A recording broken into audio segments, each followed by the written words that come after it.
Hey survivors, tonight we leave behind warm rooms and soft blankets for something far colder. A wooden ship, sails furled, engine cold, wedged fast in Arctic pack ice somewhere north of the last known coastline in the autumn of 1897. Not the postcard version of polar exploration, all brave men in fur hats striking heroic poses against a painted sunset. I mean the real thing. Months of frozen darkness, a hull groaning under the slow, crushing weight of moving ice, 19 or 20 men sealed inside a few hundred square feet of timber, expected to stay sane, stay warm, and stay alive until the sun comes back. Before we drift into it, a genuine thank you to everyone who's been leaving topic requests in the comments lately.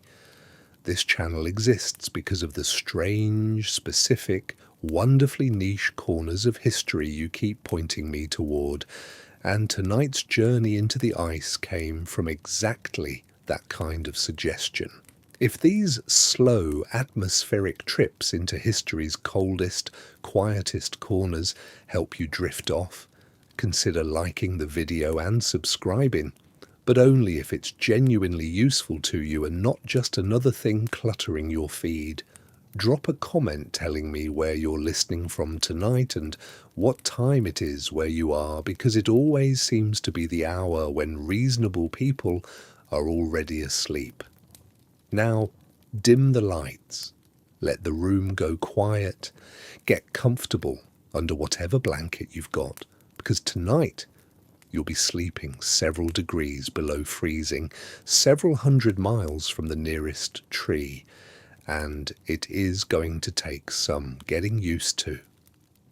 Let's pause here for a moment. Have you ever wondered what it actually felt like to know your ship wasn't going anywhere until the ice decided to let go of it? Maybe not for another 8 or 9 months?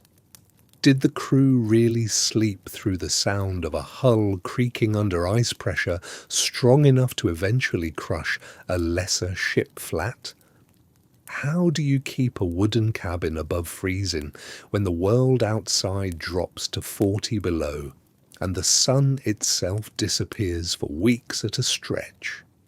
What did it feel like to climb into a bunk knowing the nearest doctor, the nearest warm building, the nearest anything was an ocean and a continent away? Did the men panic, or did they simply learn to live with it the way you learn to live with a ticking clock in a quiet room? And when the polar night finally swallowed the sky completely, did anyone ever really get used to sleeping through months without a sunrise? Well, you're about to find out. Settle in. You've just found yourself aboard a wooden expedition ship in the closing weeks of the Arctic summer of 1897. And the first thing you notice is the silence, because the engine has stopped, the sails are down, and the ship is no longer moving in any direction you chose. You are not a captain. You are not one of the 2 or 3 scientists aboard with a specialty in magnetism or ice formation, who will spend their days hunched over instruments in a canvas-walled hut on the deck. You're somewhere in the middle, a sailor with a useful trade, maybe carpentry, maybe rigging, signed on for wages and the promise of adventure. And you are about to learn that your rank here isn't really about class the way it might be back home. It's about function. Everyone aboard earns their bunk by being useful, and the ship's whole survival depends on every single man doing his job without complaint, because there is nowhere to quit to and no one coming to replace you. Let's take stock of where you actually are. Your ship set out months ago from a northern port, pushing into waters that get thinner and colder and more choked with drifting ice the further you go, chasing a scientific goal that probably involves charting unmapped coastline, testing a theory about ocean currents, or simply going further north than anyone has documented before. For weeks you threaded between ice floes, the ship's reinforced hull built specifically to survive glancing blows from drifting pack ice, its bow rounded and strengthened for exactly this kind of punishment. But eventually, as every polar captain of this era knows will happen, the open water closes up behind you and ahead of you at the same time, and the ship stops being a ship that sails and becomes a ship that waits. The pack ice doesn't arrive all at once. It thickens gradually, floe by floe, until one grey afternoon the captain gives the order everyone has been quietly expecting for days. Stop fighting it. Let her freeze in. You are no longer travelling to a destination. You have arrived at one whether you meant to or not, and it will be your entire world until the ice releases you. Likely not until well into the following summer. Once that decision is made, something in the mood of the ship changes, and you feel it immediately. There's a strange kind of relief mixed in with the fear. The uncertainty of will we get trapped is finally answered, and now the question becomes how do we survive it, which is at least a problem you can actually work on. The officers gather the crew and explain plainly what the coming months will look like. You will not be sailing anywhere. You will not be seeing the sun for a significant stretch of the winter once the polar night sets in fully. You will be living, eating, sleeping, and working within the same wooden walls for the better part of a year, surrounded by a frozen ocean that occasionally groans, cracks, and shifts beneath you with a sound like the whole world clearing its throat. It is, by any reasonable measure, an enormous thing to be told calmly over a mug of watered coffee on deck. And yet you nod along with everyone else because panicking has never once gotten a man off pack ice faster, and there is work to be done before the real cold arrives. Standing on deck in those first days of being frozen in, you get your first proper look at what's actually surrounding you, and it rearranges something in your head. In every direction, the ice stretches out flat, white, and endless, broken here and there by pressure ridges where two floes have shoved against each other and buckled upward into jagged little mountain ranges only a few feet tall. There is no coastline in sight most of the time, no landmark, nothing to fix your eye on except the ship itself and the vast unmarked whiteness surrounding her. The silence out here isn't peaceful exactly. It's total, in a way that a city person like you has never actually experienced before, broken only by wind,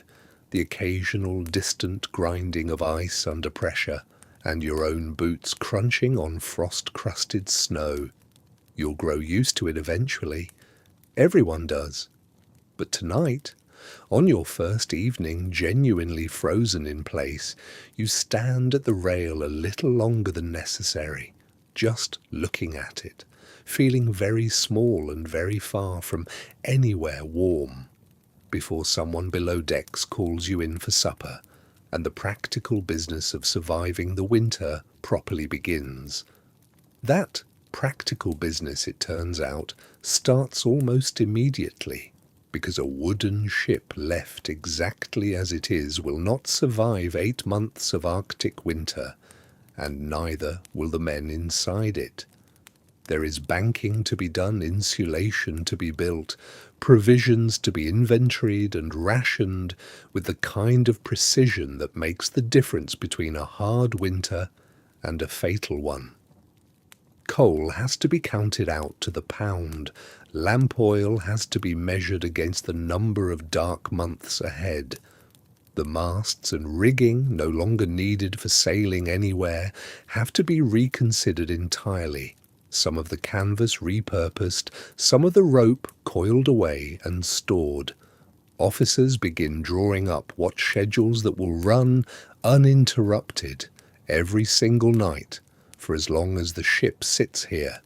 because an unwatched ship in ice country is a ship that might catch fire from an untended stove or take on damage from shifting ice, and nobody will notice until it's too late to fix. You are handed your first winter task before the light has even properly faded that first evening, something involving snow and shovels and the outer hull, and as tired as you already are, there's something almost steadying about having a job to do.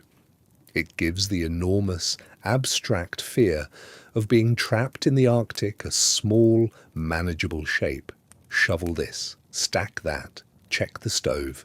one task at a time, and somehow the winter becomes survivable instead of unthinkable. By the time you finally climb below deck that first night, hands raw from rope and cold, the ship already feels different than it did in open water. Quieter in some ways, because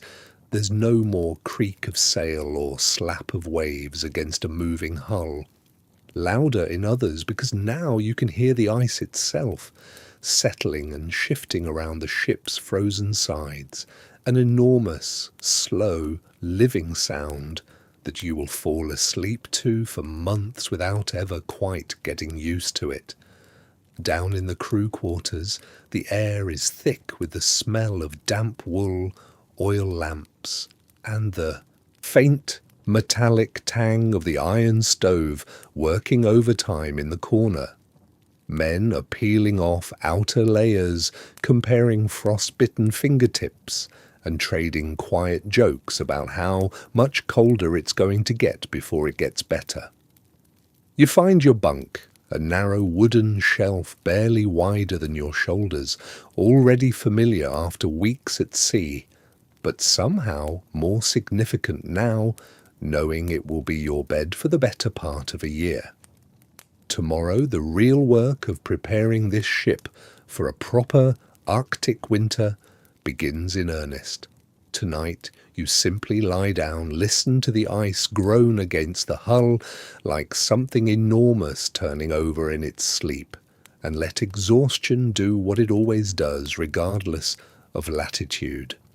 You wake the next morning to a ship transformed overnight, or so it feels, because word has already spread that today marks the real beginning of winter preparations, and there is no more room for gentle easing into it. Breakfast is quick, practical, more coffee than conversation, and the moment plates are cleared, the officers have you and the rest of the crew assembled on deck for what will become one of the most physically demanding stretches of the entire expedition.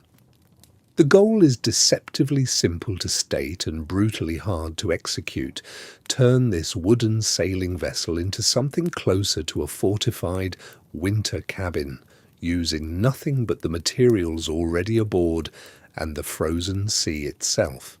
You start with the snow. Great heaping banks of it are shoveled and packed up against the outer hull, layer after layer, until the ship sits nearly buried to her rails in a thick white collar of insulation.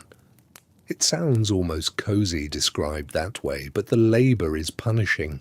Shoveling wet, heavy snow for hours in cold that bites through your gloves within minutes, hauling it in barrows or baskets from wherever it's been cleared, packing it firm enough that wind won't simply carve it away again by morning.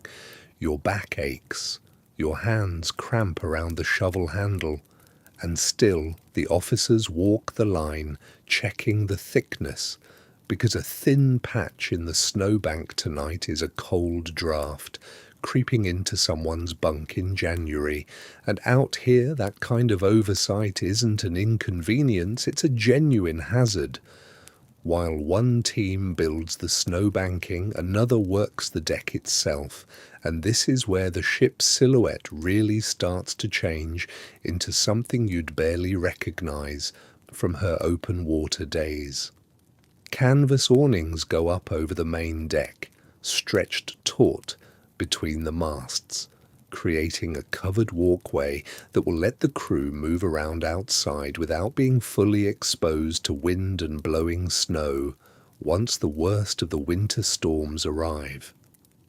Some of the unused sailcloth gets repurposed as extra wall lining for the deck houses, loose rigging that won't be needed until the thaw gets coiled down and stowed to keep it from becoming a tangled, ice-caked hazard underfoot.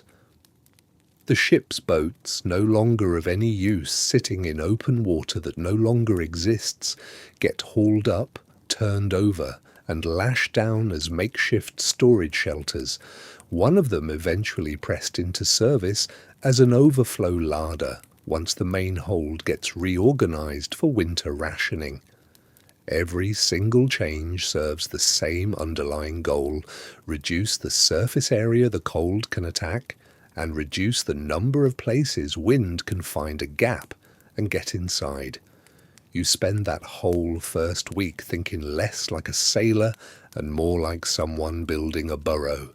And by the end of it, watching the ship from a short distance out on the ice, snow-banked and canvas-draped and strangely humped against the flat white horizon, she genuinely does look less like a vessel and more like some enormous animal that's curled itself up to sleep through the winter, which, in a way, is exactly what she's doing and exactly what you're all about to do right along with her. With the outer shell of the ship transformed, attention turns inward to the space where you'll actually be living, eating and sleeping for the coming months, and here the preparations get almost obsessively detailed.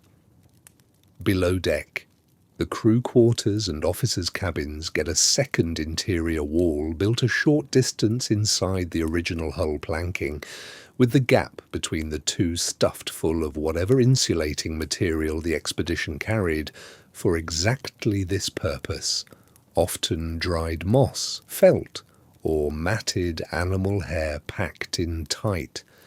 This double wall trick, simple as it sounds, is the single most important piece of engineering standing between you and a winter you wouldn't survive, because a single layer of wood, however thick, does almost nothing against 40 degrees of frost pressing on it around the clock. With the gap packed and sealed, the difference is immediate and dramatic. The cabin holding heat from the stove in a way the bare hull never could on its own.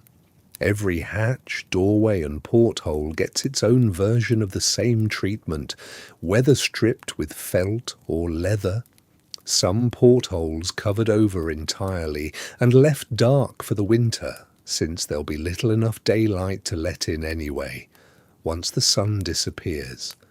You help hang heavy curtains of blanket wool across doorways between compartments. Another simple trick that does more than you'd expect to keep warm air pooled where it's needed instead of leaking out into corridors and stairwells every time someone passes through.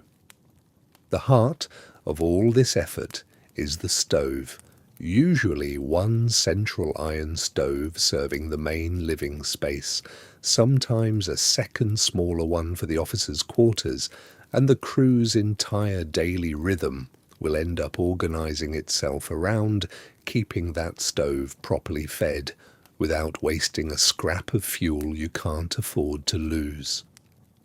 Coal gets rationed with an almost religious precision once the ship's officers finish their calculations for how many months of darkness lie ahead, and every man aboard understands, without needing to be told twice, that burning through the coal supply carelessly in November is the kind of mistake that gets people killed in March.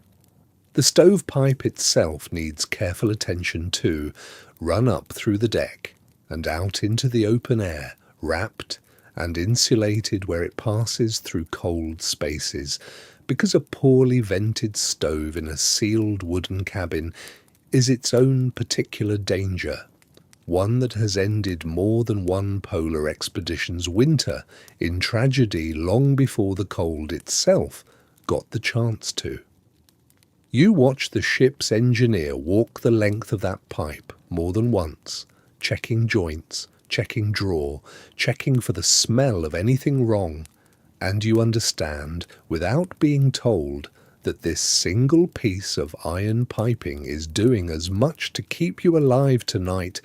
as any amount of snow banked against the hull outside. Your actual sleeping arrangement, once you finally see it fully set up for winter, turns out to be a careful little study in doing more with less.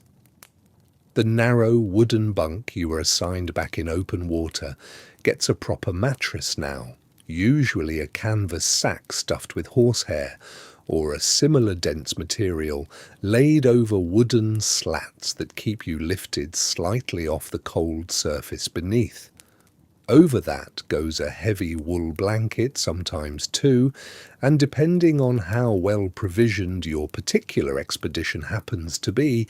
a sleeping bag or coverlet lined with reindeer hide or sealskin, fur turned inward against your body. The outer hide turned out to shed any damp that gathers in the cabin air overnight. This fur bedding isn't a luxury item reserved for officers, not on a well-run expedition anyway, because the whole crew's survival depends on every man getting genuinely restorative sleep, not just enough sleep to technically function.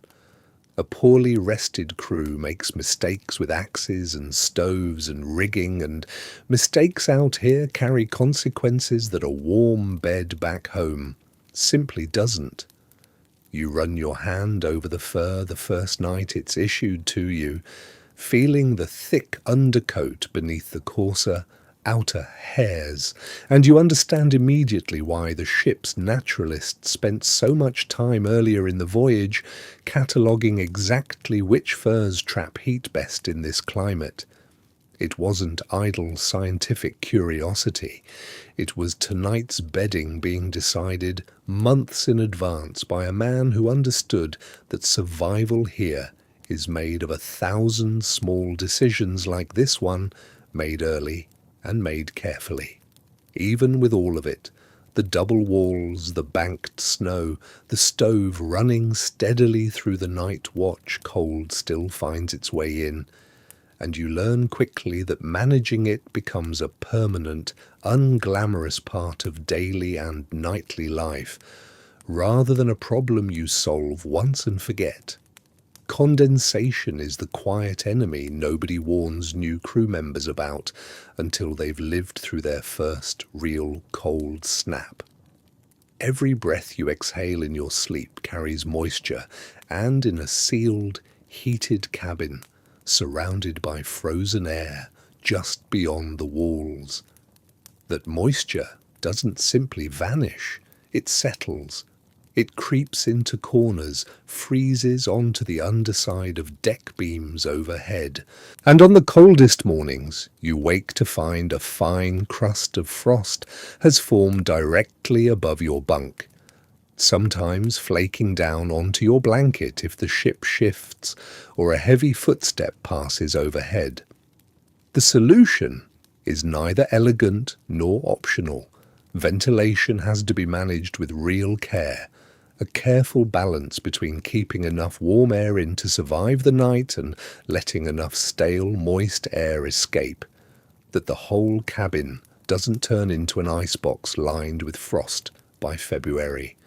Someone is assigned as part of the nightly watch duties to check the ventilation and scrape accumulated frost away from the worst spots before it can build up and eventually drip at exactly the wrong moment onto a sleeping man below. You'll take your turn at this job eventually, moving quietly through a cabin full of sleeping shipmates with a scraper and a lamp turned low, and there's something almost meditative about it. This small, careful maintenance of the fragile warm bubble you're all sharing against an entire frozen ocean, pressing in from every side. By the time your cabin is fully winterized, walls packed, curtains hung, bunk properly fitted with its fur and wool, you start to understand the strange intimacy of a space like this. You are sharing perhaps a few hundred square feet with somewhere between 15 and 25 other men, depending on the size of the expedition, for the better part of a year, with almost no possibility of meaningful privacy and absolutely no possibility of simply leaving to clear your head. Bunks are arranged close together, sometimes stacked, separated by nothing more than a curtain or a thin wooden partition, and you become intimately familiar with the sound of every man's breathing, every cough, every restless turn in the night, in a way you'd probably find unbearable back in ordinary life. Out here, though, it becomes strangely comforting rather than grating. The sound of other people breathing steadily nearby, a quiet, constant reassurance that you are not, in fact, alone out here, at the top of the world, no matter how empty and white everything looks the moment you step outside. Officers' quarters are marginally more private, sometimes a proper small cabin of one's own, but even that privacy is relative aboard a ship this size, walls thin enough that little truly stays unheard for long. You'll learn over the coming months exactly which of your shipmates snores, which ones talk in their sleep, which ones toss and turn before a storm the way some people's joints ache before rain, and somehow all of it becomes part of the fabric of surviving this winter together, rather than an irritation to be endured. Tonight, though, lying in your newly fitted bunk for the first time, fur pulled up to your chin, and the stove ticking quietly as it cools 2 rooms away,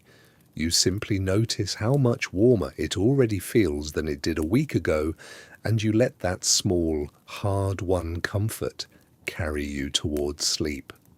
Once the physical work of winterizing the ship winds down, a different kind of challenge takes over, quieter than shoveling snow, but in its own way just as demanding. And that challenge is simply structuring the days, and eventually the endless nights, so that 20 men trapped together don't slowly come apart at the seams from boredom, darkness, and the sheer monotony of the same faces in the same small rooms for months on end. The ship's officers understand this danger every bit as well as they understand frostbite and scurvy, and so almost as soon as the winter quarters are secure, a strict daily schedule gets posted and enforced with a discipline that might seem excessive anywhere else but here, quickly reveals itself as essential. Breakfast at a fixed hour, work assignments distributed through the morning, whether that means maintenance on the ship, scientific observations for those qualified to take them, mending gear, or simply exercise on deck for its own sake. A proper midday meal, more structured work or study in the afternoon, supper at a fixed hour again, followed by whatever the evening's planned activity happens to be, and finally, lights mostly out at a set time, because sleep, real regular sleep on a real schedule, turns out to be one of the crew's best defenses against the psychological toll of the darkness ahead. That darkness deserves its own honest reckoning, because nothing quite prepares you for what it actually means to lose the sun entirely for weeks at a stretch.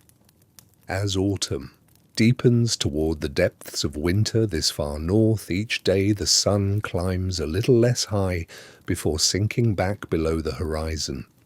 until eventually it simply doesn't rise at all. Not even a pale smear of light on the horizon at what used to be noon. The polar night, as it's known, settles over the ship completely,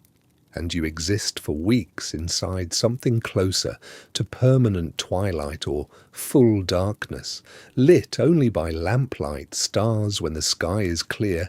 and on the best nights curtains of aurora rippling green and sometimes red across the entire sky, a sight so genuinely beautiful that even the most hardened, homesick sailor aboard tends to stop whatever he's doing and simply watch.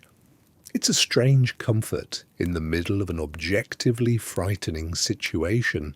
the sky itself putting on a show most people back home will never see in their entire lives.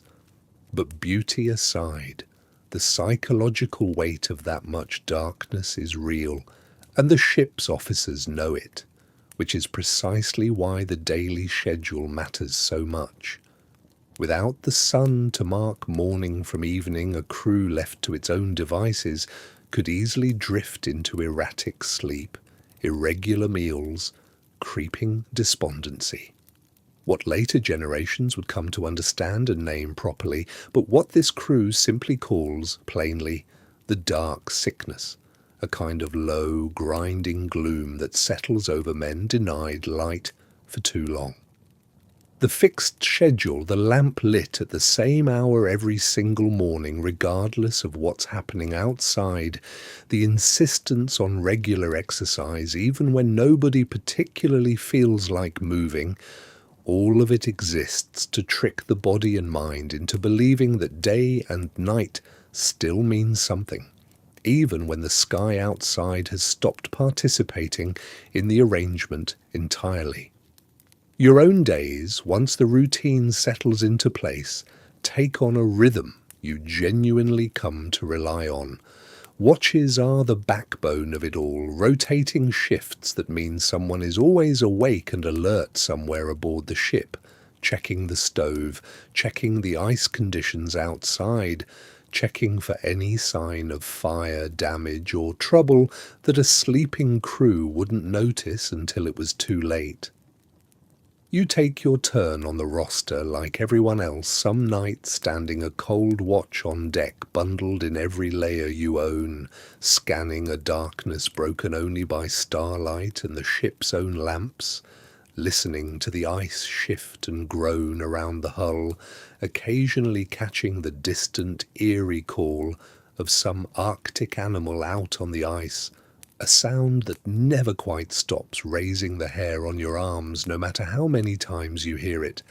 Other nights, your watch is the quieter, warmer, indoor kind, tending the stove, checking on the sleeping crew, scraping frost from the deck beams, the small, unglamorous maintenance that keeps everyone else's sleep safe and sound.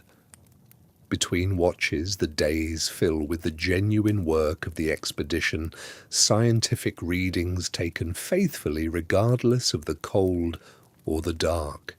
because the whole point of enduring a winter like this is usually the data being gathered along with the endless, unglamorous maintenance any ship requires,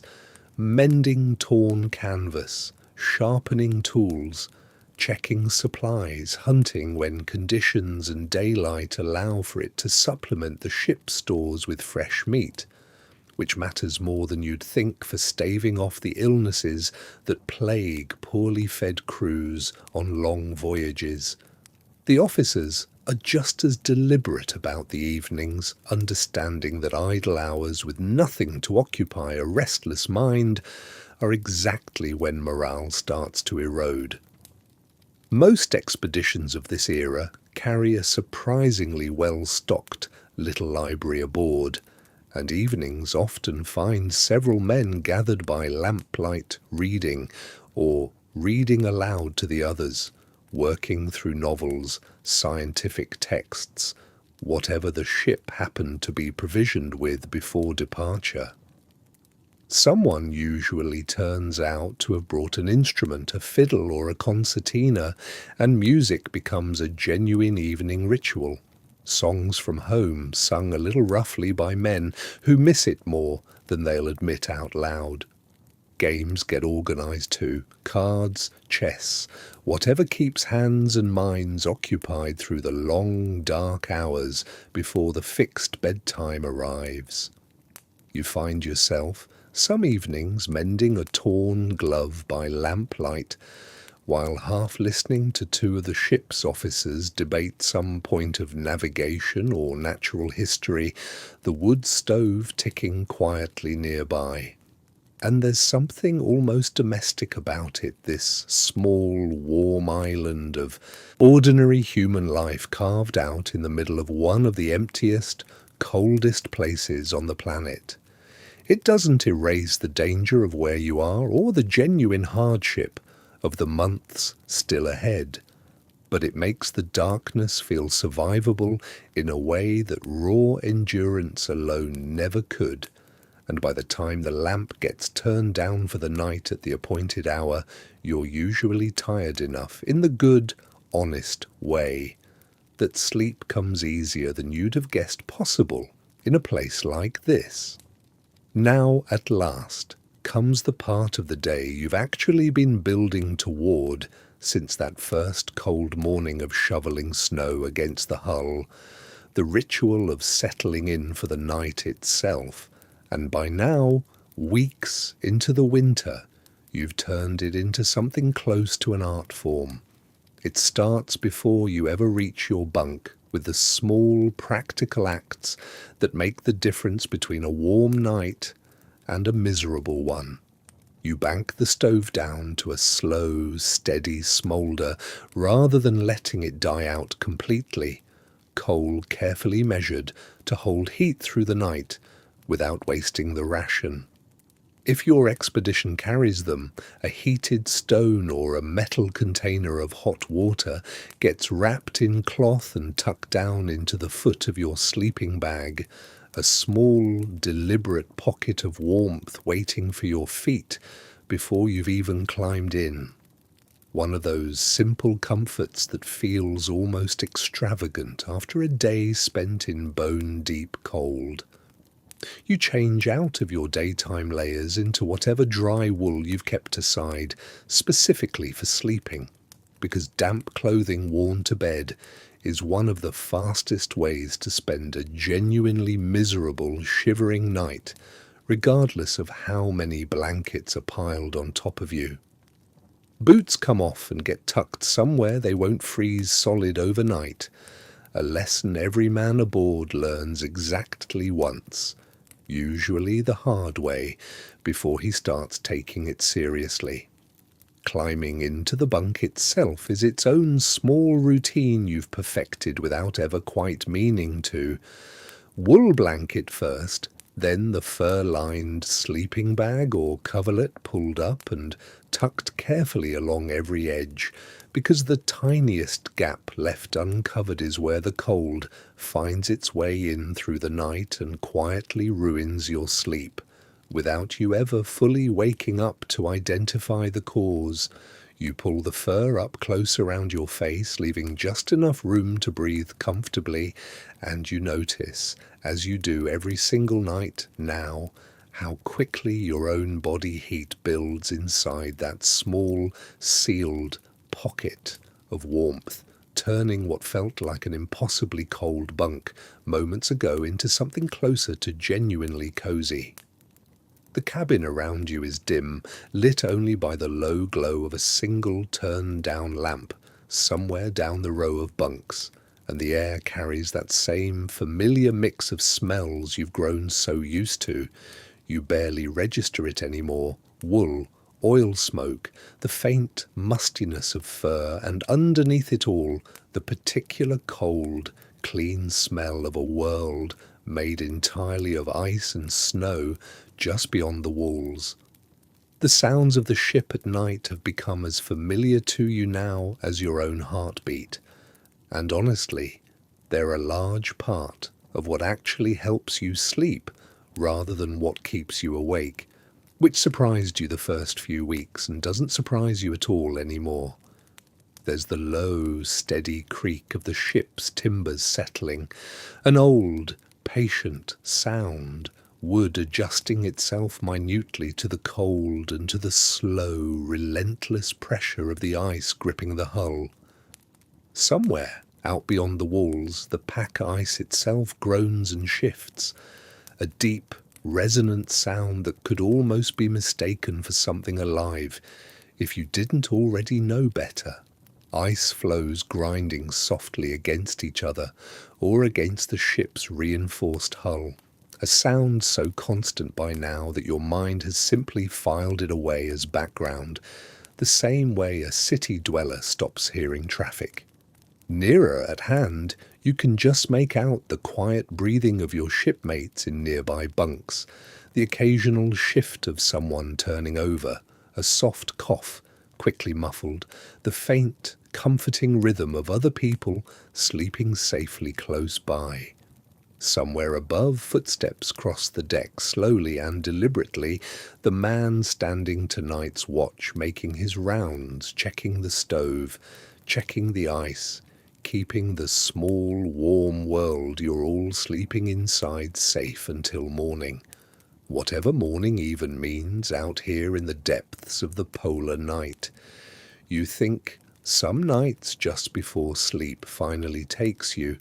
about how strange it is that you've come to find comfort in a situation that would have terrified you completely just a few months ago, trapped aboard a wooden ship in the middle of a frozen ocean, months from anywhere resembling safety. The nearest help, further away than you can properly picture.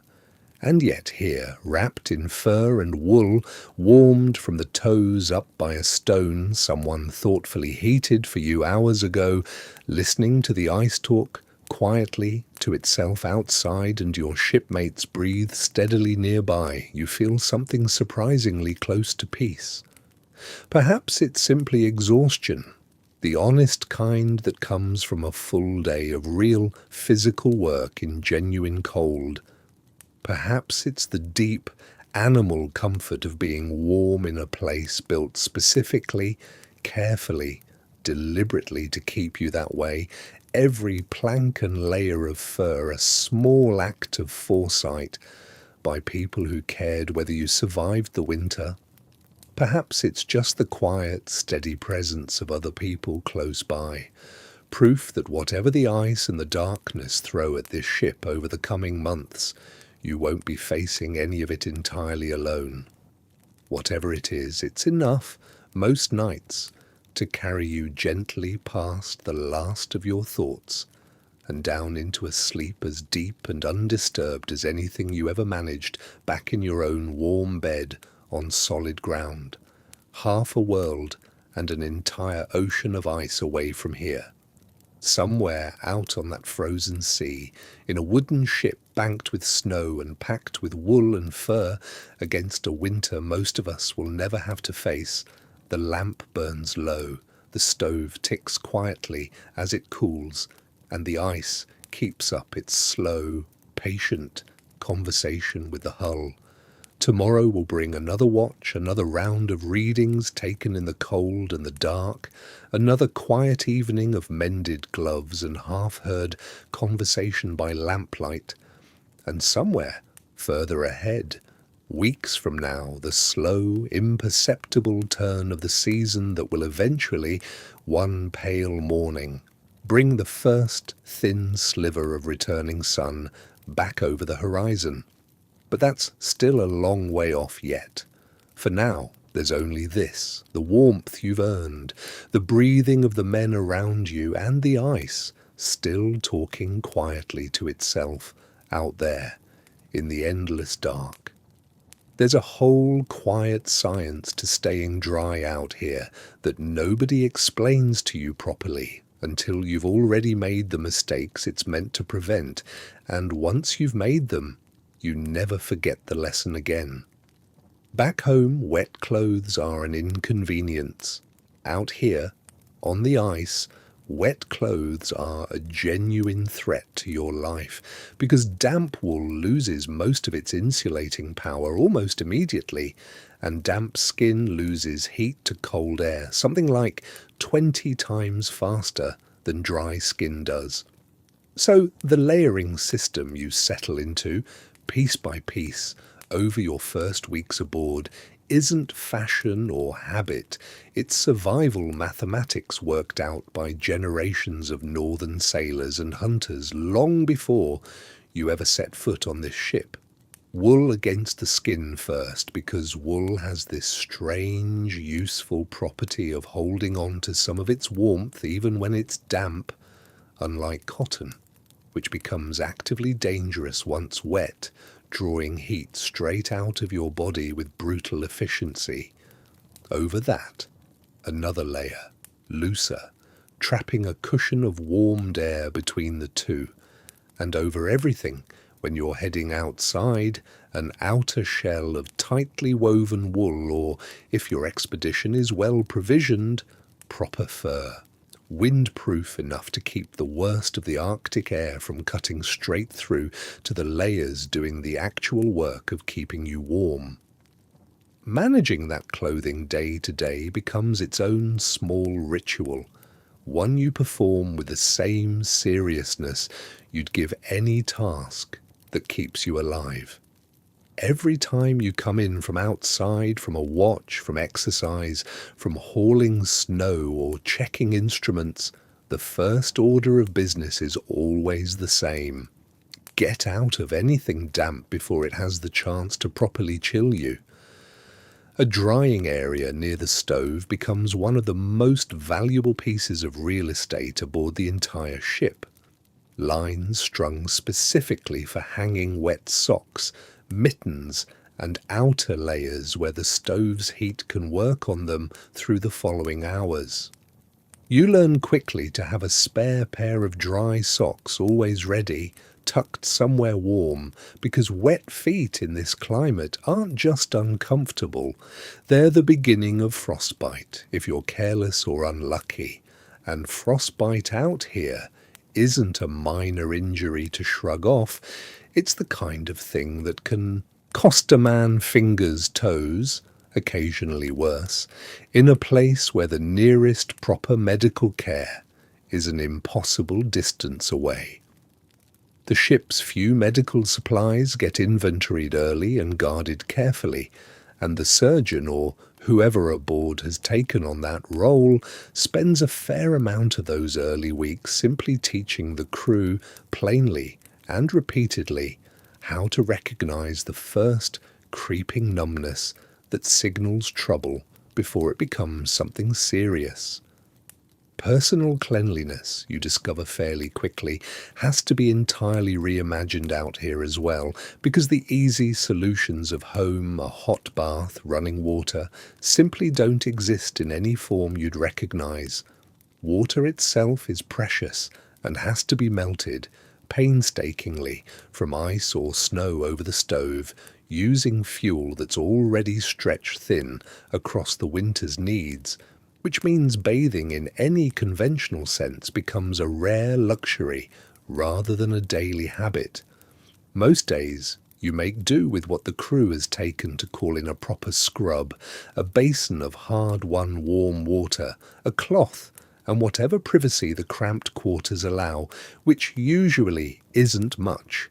It's not glamorous, and by midwinter, everyone aboard has quietly made peace with a level of daily grubbiness that would have mortified you back home.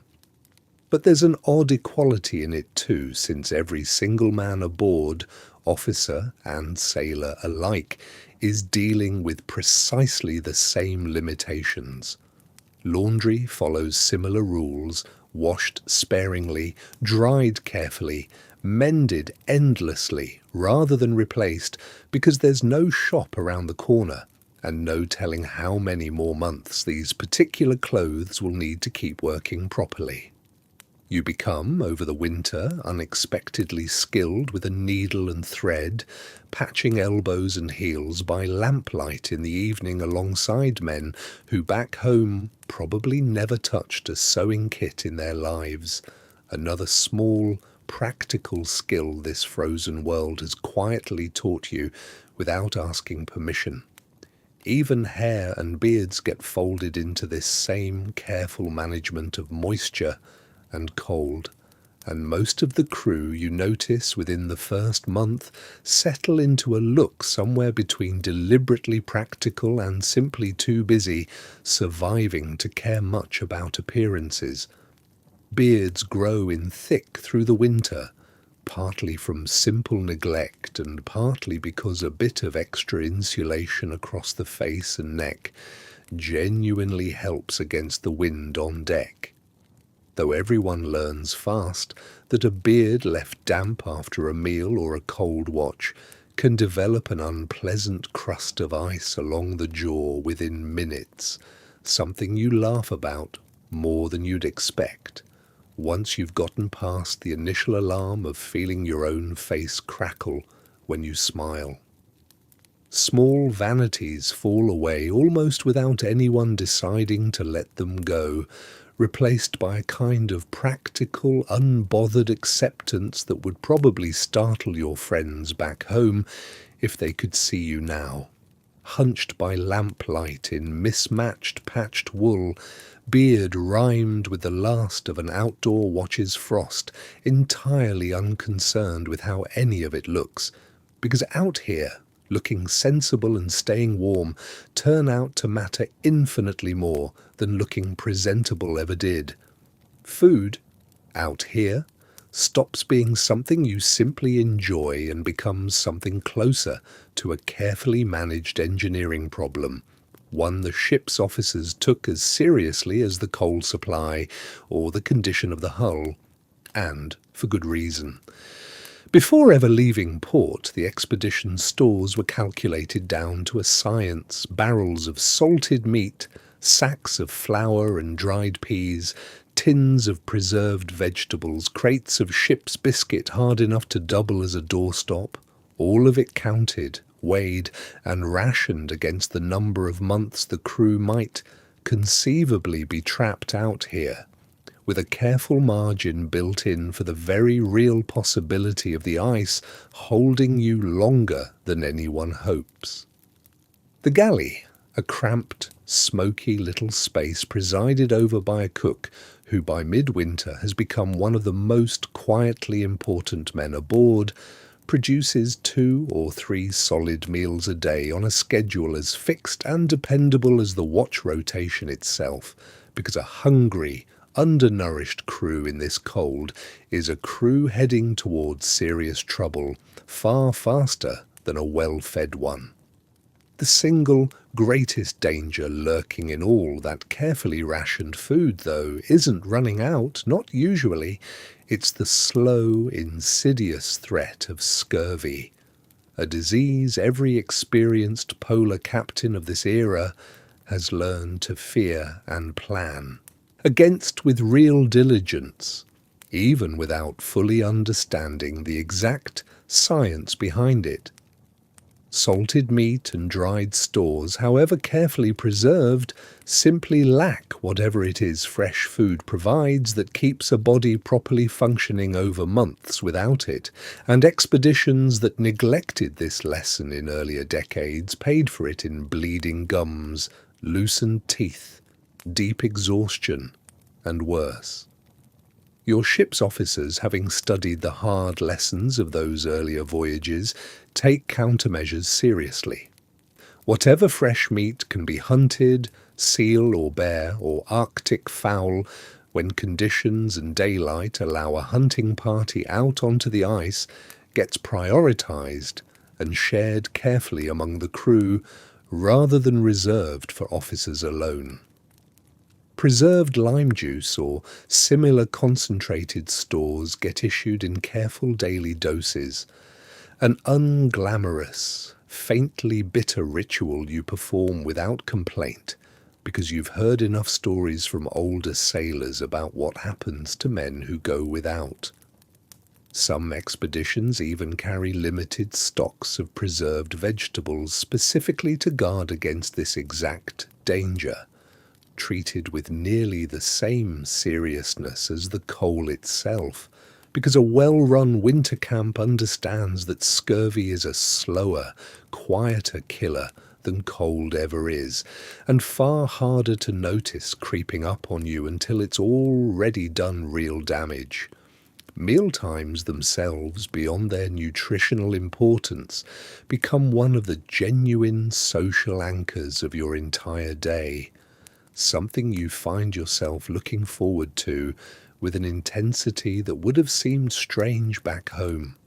where a meal was just a meal. Crowded around the mess table, plates of whatever the cook has managed to produce that day, conversation flows easily here, in a way it doesn't always manage during the working hours, men trading news of the day's readings, complaints about the cold delivered with more humour than genuine bitterness, the occasional heated but good-natured argument about politics or navigation or whatever topic happens to catch fire that particular evening. The cook, for his part, takes quiet pride in stretching limited ingredients into something resembling variety. A particular stew one night, a different preparation of the same salted meat the next. Small touches of flavour from whatever spices the expedition happened to carry, all of it aimed at fighting the creeping monotony that plain survival rations can otherwise settle into over month after identical month.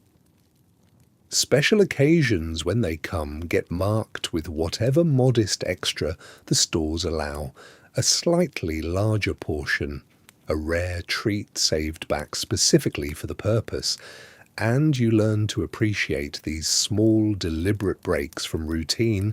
in a way that feels almost disproportionate to how minor they'd seem back in your ordinary life, where such things were never scarce enough to properly notice. Hunting parties, when the weather and the scarce daylight cooperate, become one of the more genuinely exciting breaks in the ship's otherwise steady rhythm, and you volunteer for them whenever your other duties allow, partly for the fresh meat everyone knows the ship badly needs, and partly, if you're honest with yourself, simply for the change of scenery and the brief, sharp thrill of active purpose out on the open ice. Seals, when they can be found near breathing holes in the ice, provide not just meat, but valuable fat and hide, put to use elsewhere aboard the ship for everything from lamp fuel to boot repair. Nothing wasted that can possibly be used. These expeditions out onto the ice carry their own real dangers, disorientation in the poor light, the ever-present risk of thin ice or a sudden shift in the pack,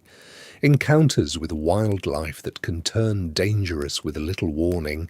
and the parties go out well armed and carefully organized, never fewer than a small group, always with a clear plan for return before the light, such as it is, fades entirely. You come back from your first successful hunt, cold to the bone but strangely proud, hauling your share of the catch back toward the ship's dark silhouette against the ice, and that night's meal, whatever gets made of what you brought in, tastes better than any meal you can remember eating back in your old life, seasoned by nothing more than genuine hard-earned hunger and the simple satisfaction of having contributed something real to the collective effort of getting this crew through the winter together. Health out here is watched over with a vigilance that borders on constant quiet worry, because everyone aboard understands without needing to say it out loud that even a minor injury or illness carries risks here that it simply wouldn't back in a city with a hospital a short ride away. The ship's surgeon, or in smaller expeditions simply the officer who's picked up the most medical knowledge along the way, keeps a careful, ongoing watch over the crew's condition,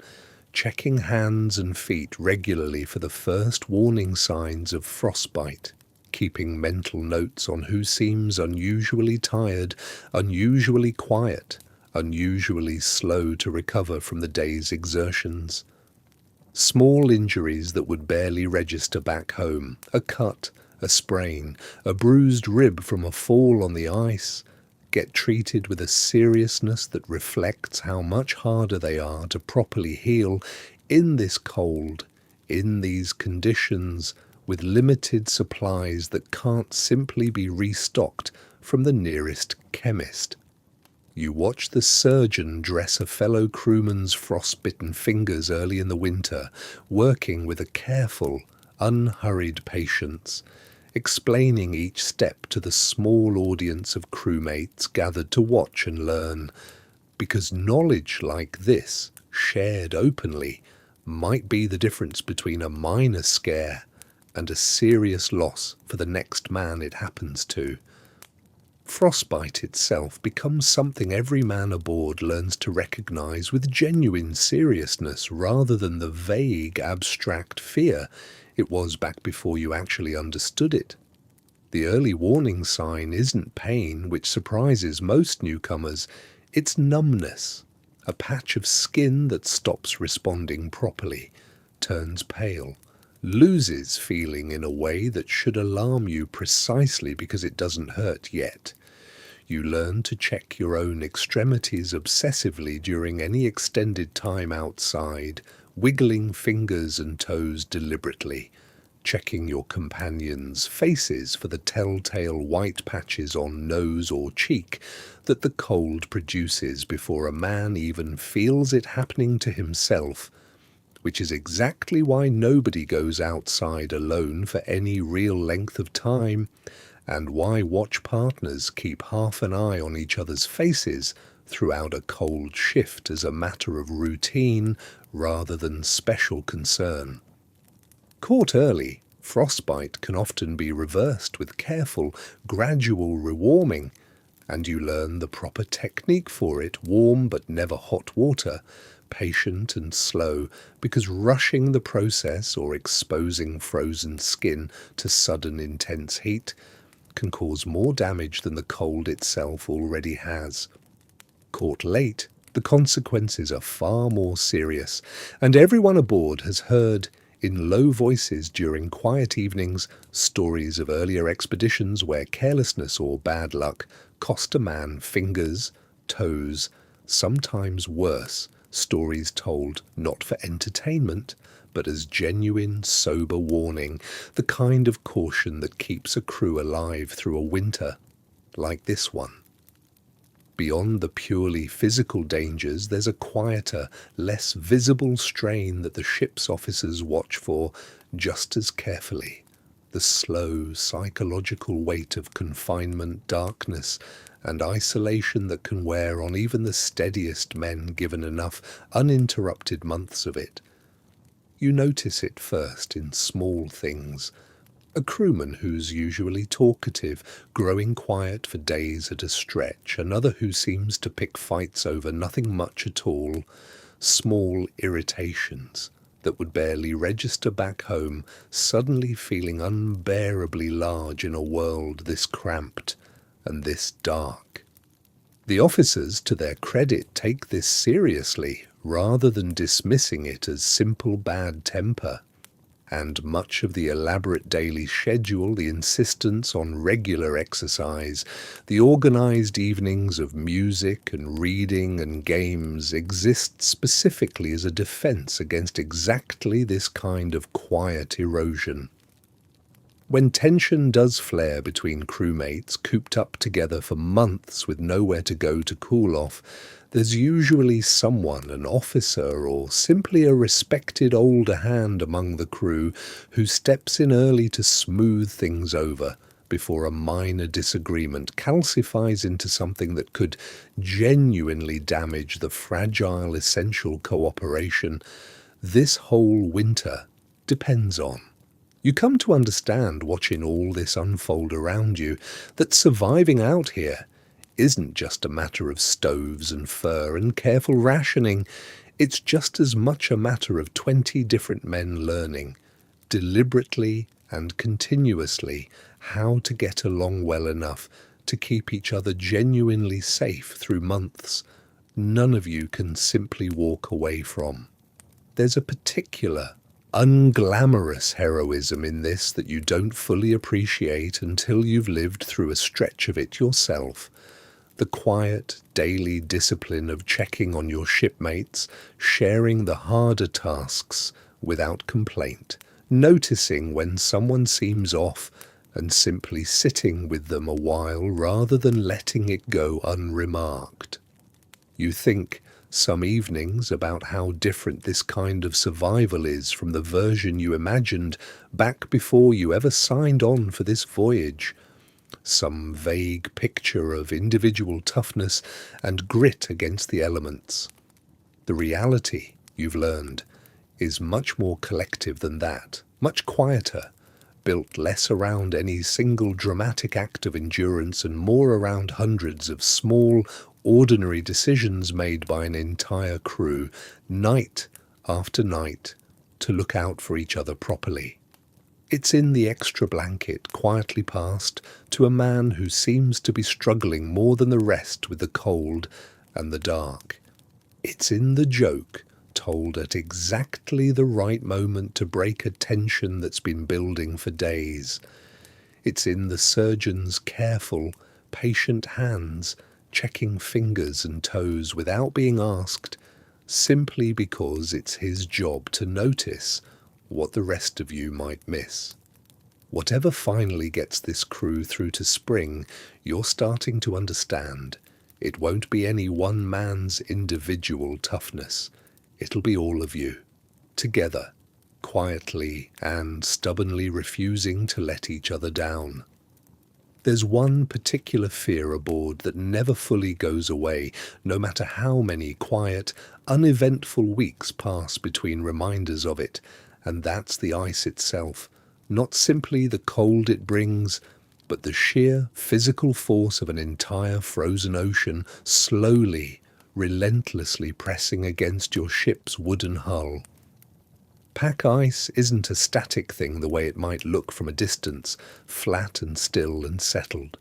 It's constantly, almost imperceptibly, in motion, driven by wind and current and the enormous, patient pressures of an entire polar sea shifting beneath its surface. And every so often that motion produces what the crew has come to call in low, careful voices a proper squeeze, moments when the ice surrounding the ship contracts and pushes inward with genuinely alarming force. You've felt it a handful of times already this winter, a deep groan running through the entire hull, timbers creaking under a pressure you can feel through the soles of your boots. The whole ship shuddering slightly as ice grinds against her reinforced sides, and in those moments, however briefly, every man aboard goes quiet and still, listening,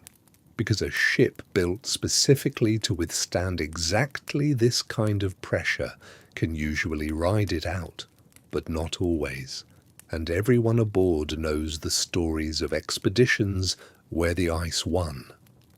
Because of that ever-present possibility, the ship's officers maintain throughout the entire winter a set of careful contingency preparations that most of the crew hopes fervently never actually get used, but that everyone takes seriously all the same. Emergency supplies separate from the ship's main stores get packed and kept ready near an accessible hatch, tins of food, matches, basic medical supplies, all of it organized so it could be grabbed quickly if circumstances ever demanded an abrupt departure from the ship itself.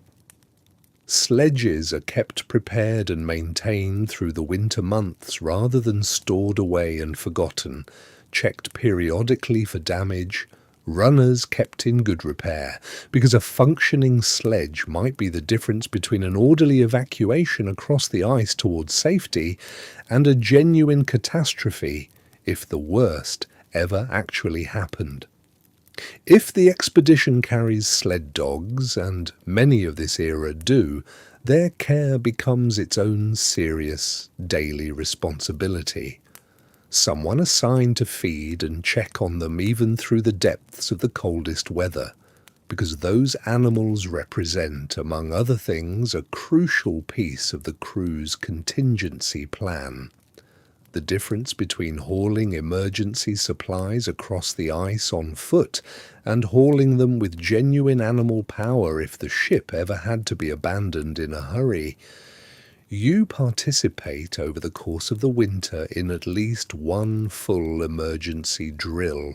the officers calling the crew together with sudden, deliberate urgency to practice exactly what an actual evacuation might look like. And there's something genuinely sobering about watching 20 men move with quick, practiced efficiency toward emergency supplies and sledges, even knowing this particular time that it's only a drill. The exercise isn't performed to frighten anyone, or at least that's not really the point of it, even if it does leave you a little more aware for a few days afterward of exactly how thin the margin sometimes is between the warm, orderly life you've built aboard this ship and something far more desperate. Rather, it exists for the same practical reason every other careful preparation this winter has existed, because a crew that has already rehearsed the worst case calmly and deliberately, in daylight or lamplight with plenty of time to think it through, will respond far better if that worst case ever actually arrives in the middle of a dark, panicked night than a crew caught completely unprepared. You come away from that first drill with a clearer, steadier sense of exactly where the emergency supplies are kept, exactly which sledge is yours to help haul, exactly what your specific job would be in those crucial first minutes, and, strangely, rather than making you more anxious about the ice pressing against the hull each night, it makes you feel a little calmer about it. The fear of the unknown replaced by a concrete, rehearsed plan. Most nights, though, the squeeze passes after a few tense minutes, the ship settling back into her usual creaks and groans, and life resumes its steady, familiar rhythm without incident, which is, statistically, exactly how most of these winters actually go for a well-built ship handled by a careful, experienced crew. You've started to understand the ice's moods a little, the way its groaning takes on a different quality before a genuine squeeze than during the ordinary settling sounds that fill every night regardless. And though you'd never claim real expertise at reading it the way some of the older hands seem to, you no longer startle quite as badly at every creak and shift the way you did back in those very first weeks frozen in. Fear, out here, turns out to work a lot, like everything else about this winter, something you don't conquer so much as gradually learn to carry properly, folded into the same daily discipline as the watch schedule and the rationed coal, present but manageable, acknowledged rather than ignored, respected rather than allowed to run the show. Tonight, as you settle back into your bunk after another uneventful watch, the ship groaning softly around you in her usual patient way, you notice you've stopped bracing quite so hard for the worst, trusting instead, cautiously but genuinely, in the careful preparations this whole crew has built together, plank by plank and blanket by blanket, against exactly the kind of night the ice might eventually decide to throw at you. For all the careful discipline of the daily schedule, the crew makes room, deliberately and with real enthusiasm, for the handful of occasions through the winter that break from ordinary routine, and you come to understand just how much these small celebrations matter, far beyond what their modest scale might suggest to anyone who hasn't lived through a polar winter themselves. Midwinter's day, arriving somewhere near the very darkest, deepest point of the polar night, gets marked aboard your ship with something close to genuine festivity, a deliberate, collective decision to celebrate rather than simply endure the season's absolute low point. The cook, weeks in advance, has quietly been setting aside whatever modest extras the stores can spare, a bit of preserved fruit, a slightly finer cut of the salted meat, perhaps something sweet saved back specifically for this one occasion, and the meal that finally gets served feels, after months of careful rationing, like something close to a genuine feast, however modest it might look to eyes back home. Someone breaks out whatever instrument the ship carries, and the evening stretches out with music and singing and stories told and retold, familiar tales grown more elaborate with each winter telling, laughter carrying a little louder and a little longer than usual through the small, warm cabin. There's something quietly moving about watching this particular crew celebrate under these particular circumstances. Men who back home might have marked such occasions surrounded by family, by the noise and colour of a proper town or city, instead gathered here in lamplight aboard a ship frozen fast in the middle of an empty, frozen ocean, making do with what little they have and somehow turning it into something that feels genuinely festive rather than merely a sad substitute for what's missing. You find yourself thinking more than once through the evening of home, of faces you haven't seen in the better part of a year and won't see again for many months yet. And there's an ache to that thought that doesn't fully go away no matter how good the company or how warm the cabin.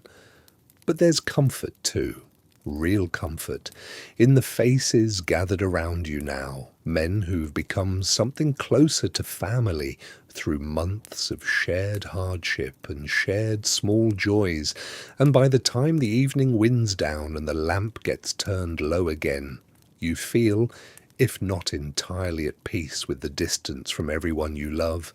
at least genuinely grateful for the particular unlikely family you found yourself gathered among out here instead. The passage of this one marked, celebrated day carries a deeper significance too,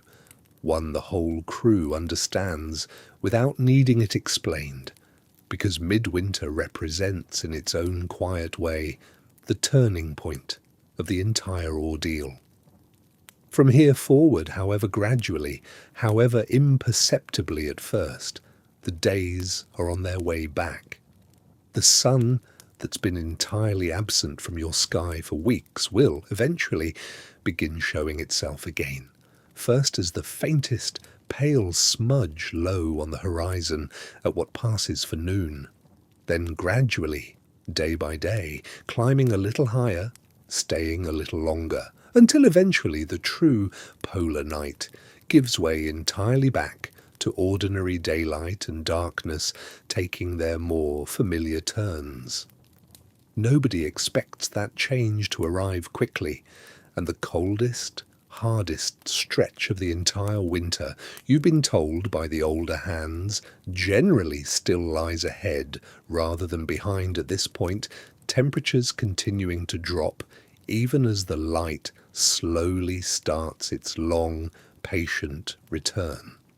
But there's real psychological weight in simply knowing the darkest point has passed, in being able to tell yourself, honestly now, rather than merely hopefully, that every day going forward brings you incrementally closer to sunlight again. And you notice the mood aboard shift subtly in the days following midwinter. Nothing dramatic, just a slightly lighter quality to the evening conversation, a little more energy in the following morning's watch changeover, as though the whole crew has collectively exhaled just slightly, having made it this far. Smaller occasions get marked too throughout the winter, birthdays celebrated with whatever small extra the cook can manage, notable dates from home acknowledged with a toast or a shared story, and even entirely invented reasons for a bit of extra warmth and camaraderie on an otherwise ordinary evening, because the crew has learned, collectively and by necessity, the real value of manufacturing joy deliberately rather than simply waiting passively for circumstances to provide it. You've come to genuinely look forward to these small breaks in routine, not because any single one of them amounts to much on its own, a slightly better meal, an extra hour of music and conversation before the lamp gets turned down, but because together, strung through the long, dark months like a string of small, deliberate lights, they make the whole unbroken stretch of winter feel considerably more bearable than it would if every single day simply blurred into the identical, grinding sameness of pure survival. Tonight, settling into your bunk after one such evening, the last of the midwinter singing still faintly echoing in your memory, you allow yourself, for the first time in what feels like a very long while, to think seriously about spring, about open water and sunlight and the eventual end of all this careful, patient waiting, and the thought carries you gently toward sleep, with something that feels unmistakably now like genuine hope. Underneath the whole rhythm of watches and meals and careful survival, there's a quieter, steadier purpose running through your entire winter, the actual scientific reason this expedition set out in the first place, and you come to understand, over the months, just how central that purpose is to keeping the whole enterprise feeling meaningful rather than simply endured. Every single day, regardless of weather, regardless of how brutal the cold outside happens to be, someone bundles up and heads out to the small, canvas-walled observation hut set up a short distance from the ship to take readings, magnetic measurements, careful notes on ice thickness and movement, temperature logged with the same unbroken discipline as everything else about this expedition's routine. You've helped with these readings yourself often enough now to understand at least the basic outline of what's being measured and why. The delicate compass needles that need protecting from the ship's own iron fittings, the careful comparison of readings taken at precisely scheduled intervals throughout the day and night, all of it feeding into a body of scientific knowledge about this region of the Arctic that, as far as anyone aboard can tell, nobody has ever gathered with quite this level of careful, sustained detail before. There's something genuinely steadying about this work, you've found, distinct from the purely practical survival tasks that fill most of your other hours. Hauling snow and checking the stove keeps you alive. The scientific readings, by contrast, give the whole ordeal a shape and a purpose beyond mere survival, a sense that all this hardship is in service of something that will outlast the winter itself. Knowledge that will eventually make its way back to scientific institutions and libraries and classrooms in a world that has, for the moment, entirely forgotten your ship exists. The expedition's naturalist, one of the 2 or 3 men aboard with genuine scientific training, spends long hours cataloguing what wildlife can be observed through the winter, however sparse it grows during the darkest months, along with careful notes on ice formation, weather patterns, anything that might add to the world's understanding of this remote, largely unmapped corner of the planet. You've watched him work by lamplight some evenings, meticulously labelling specimens or updating charts with a patience that seems almost meditative, and though the fine details of his work are well beyond your own training, you've come to genuinely respect the quiet, unglamorous dedication it takes to keep such careful records, month after month, in conditions this difficult, purely on faith that the effort will eventually matter to someone, somewhere, long after this particular winter has ended. The instruments themselves demand a level of careful maintenance that rivals anything given to the stove or the ship's hull, because a broken thermometer or a compromised barometer out here can't simply be replaced from a shop down the street, and the loss of even one crucial instrument could mean months of gathered data suddenly rendered incomplete or unreliable. You help, sometimes with the unglamorous physical labour this scientific work requires, clearing snow away from the observation hut after a storm, hauling supplies out to wherever a particular set of readings needs to be taken, standing by with a lamp while one of the officers carefully records figures with fingers that, despite thick gloves, still ache with cold by the time the work is done. It's slow, patient, occasionally tedious labour, made bearable by the shared understanding among the whole crew that this careful record-keeping is, in its own way, just as important to the expedition's real purpose as staying alive long enough to bring it all home. There's a particular satisfaction you've noticed in watching the ship's log and the scientific notebooks slowly fill, page after careful page, over the months, tangible proof that this long, difficult winter is producing something real and lasting, not simply being endured for its own sake. On the clearest nights when the aurora puts on one of its more spectacular displays, the whole crew tends to gather on deck regardless of the cold, partly out of simple wonder at the sight itself, and partly because these are exactly the conditions the ship's officers most want documented.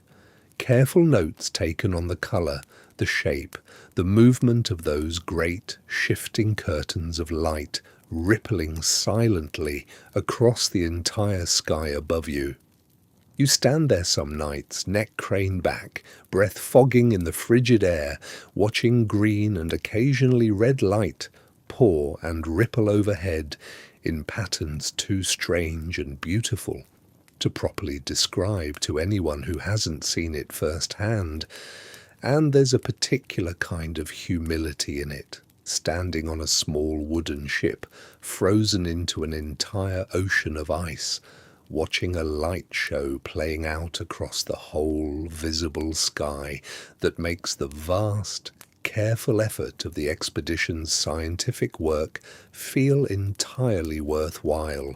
whatever else this winter has cost you. Tonight, heading back down to your bunk, after one such display, the cold finally driving even the most dedicated observers back inside, you carry a little of that wonder with you into sleep, tucked in alongside the more ordinary practical satisfactions of a day's careful work well done. You are not, it turns out, the only living creatures making a life of this frozen stretch of ocean, and the wildlife you encounter through the winter months provides some of the most vivid, memorable moments of the entire expedition, a mixture of genuine wonder and, on occasion, real and immediate danger. Arctic foxes are the most frequent visitors, small, quick, impossibly well-adapted little animals that seem to appear from nowhere near the ship, drawn by the scent of the galley and the general activity around your winter quarters, their coats shifting to a pure, almost luminous white that makes them nearly invisible against the snow, except for the small dark eyes and the quick, darting movement that gives them away. The crew has more or less against official policy, but with quiet, universal agreement, taken to feeding scraps to a few of the bolder foxes who've grown accustomed to the ship's presence, and there's something genuinely delightful about watching one of these small, hardy creatures trot confidently across the ice toward the ship most evenings, an unexpected bit of ordinary animal charm in the middle of an otherwise stark, empty landscape. Polar bears are an entirely different matter, and every man aboard treats the possibility of an encounter with the seriousness it genuinely deserves. These are not creatures to be fed scraps or watched with casual delight, and the ship's officers have made certain, from the very first weeks of being frozen in, that everyone understands the real danger a polar bear represents out here. An animal perfectly adapted to hunt on exactly this kind of terrain, powerful enough to be genuinely lethal and largely unafraid of a stationary wooden ship that probably looks, to a hungry bear, like nothing more than an unusually large and interesting obstacle. Watches are conducted with particular vigilance because of this threat. Someone always posted with a rifle within easy reach, trained specifically to recognize the signs of a bear approaching across the ice before it gets dangerously close. You've had your own encounter by now, a bear spotted at a careful distance one evening, a huge pale shape moving with a strange rolling grace across the ice in the low light. And the memory of it, the sheer size and unhurried confidence of the animal, has stayed with you in a way few other sights from this expedition have managed to match. The watch that night handled it exactly as trained. Noise made to discourage the animal from approaching further, the ship's presence and activity apparently enough, that particular evening to send the bear on its way without further incident, though you noticed, watching the whole thing unfold, just how quickly the mood of an entirely ordinary evening watch could shift into something considerably more serious. Seals appear more predictably near breathing holes in the ice at certain distances from the ship, providing both a source of fascination and, as you already know from your own hunting expeditions, a valuable source of fresh meat and fat when conditions allow a proper hunt. You've watched them, on quieter days, hauling themselves up through gaps in the ice to rest, curious dark eyes tracking any movement nearby, with what looks almost like mild interest, rather than genuine alarm, entirely at home in an environment that would kill you within hours without every careful preparation this ship and crew have made together. There's something almost humbling about watching a seal navigate this landscape with such effortless, evolved competence, a reminder of just how much careful human ingenuity, wool and fur and stoves and rationed coal, it takes for a crew like yours to survive conditions this creature simply lives in without any apparent difficulty at all. Birds, too, make their scattered appearances through the parts of the winter when any daylight remains to see them by, hardy Arctic species that somehow manage to persist through conditions that would be unthinkable for almost anything back home. Another small ongoing reminder that this frozen, seemingly empty landscape actually supports an entire quiet ecosystem of creatures perfectly suited to exactly the conditions you're all working so hard merely to survive. The ship's naturalist treats every wildlife encounter as a genuine scientific opportunity. Careful notes taken on behavior, appearance, timing, anything that might add to the expedition's broader record of this region's ecology, and you've come to appreciate, through his patient enthusiasm, just how little was properly documented about Arctic wildlife before expeditions like this one began the slow, careful work of actually recording it firsthand. There's a particular satisfaction in these encounters that goes beyond simple entertainment or even scientific value, though a quiet reassurance woven into every fox trotting across the ice or seal hauled up near a breathing hole. Proof that this landscape, however brutal and empty it looks from the ship's deck on the darkest days, is not actually as lifeless as it first appears. That survival out here, difficult as it is for you and your crewmates, is nonetheless an entirely ordinary everyday fact of life for the creatures who call this place home permanently, rather than merely enduring one long winter of it. Tonight,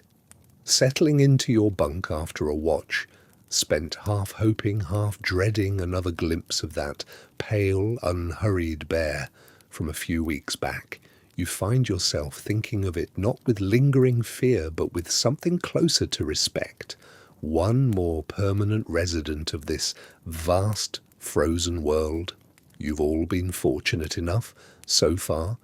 to share space with safely. There's a particular kind of silence that settles over you sometimes, usually late in the evening after the lamp has been turned down, and most of the crew has drifted off, when you find yourself thinking about everyone back home who has absolutely no idea tonight whether you're alive or dead, safe or in serious trouble, and won't have any way of knowing for certain until this ship eventually returns, whenever that turns out to be. There is, quite simply, no way to send word home from where you are. No mail service reaches this far into the frozen ocean. No telegraph line stretches out across these hundreds of miles of pack ice. The world you left behind continues on entirely without you.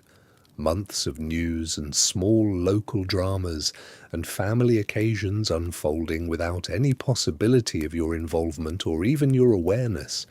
And you won't learn any of it, not properly, until you're finally back in a port with a working telegraph office and a stack of letters that have been waiting patiently for your return.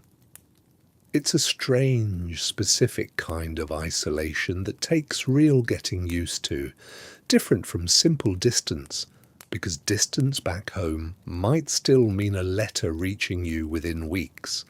Out here, distance means an entire silence, unbroken for as long as the ice holds you, in both directions at once. Most of the crew, you've noticed, deal with this particular isolation in roughly the same quiet way, by writing anyway letters composed carefully by lamplight in spare evening hours, addressed to wives, mothers, sweethearts, old friends. Even though every man writing knows perfectly well those letters won't actually begin their journey home until the ship herself finally breaks free of the ice and reaches a port with a mail service again, possibly many months from now. You've started your own small collection of these letters tucked away carefully in your sea chest, written across long winter evenings when the words simply need somewhere to go, even without any immediate means of getting there. There's something oddly comforting about the practice, despite its obvious impracticality, a way of staying connected, at least on paper, to a life and a set of relationships that otherwise feels impossibly distant and abstract out here, buried under months of ice and darkness. You write about the small, specific details of your days, the particular quality of tonight's aurora, an amusing exchange during watch changeover, small physical discomforts you'd never actually complain about out loud, but find yourself confessing honestly enough to paper, trusting that whoever eventually reads these words will understand, better than you could explain in the moment, exactly what this whole strange winter has actually been like. The uncertainty runs both directions, of course, and it's not only your own news that goes unheard through these months. You have no way of knowing, sitting here in your bunk on any given night, whether everything back home has continued along exactly as you left it, or whether something has changed. Someone ill. Some piece of news you desperately want to know, entirely beyond your reach until the ship eventually returns and delivers all at once whatever accumulated news awaits you. This particular uncertainty, you've found, is one of the harder aspects of the whole expedition to simply make peace with, harder in some ways than the cold or the physical labour, because there's no practical solution to it the way there is for frostbite or hunger, no careful preparation that entirely resolves the simple, persistent worry of not knowing. You've learned, gradually, to set it aside rather than solve it, a discipline not unlike managing fear of the ice itself, acknowledging the worry honestly when it surfaces rather than pretending it isn't there, but refusing to let it consume the hours and energy you genuinely need for the practical business of surviving this winter properly. Some evenings the whole crew ends up trading stories about home instead of writing letters privately,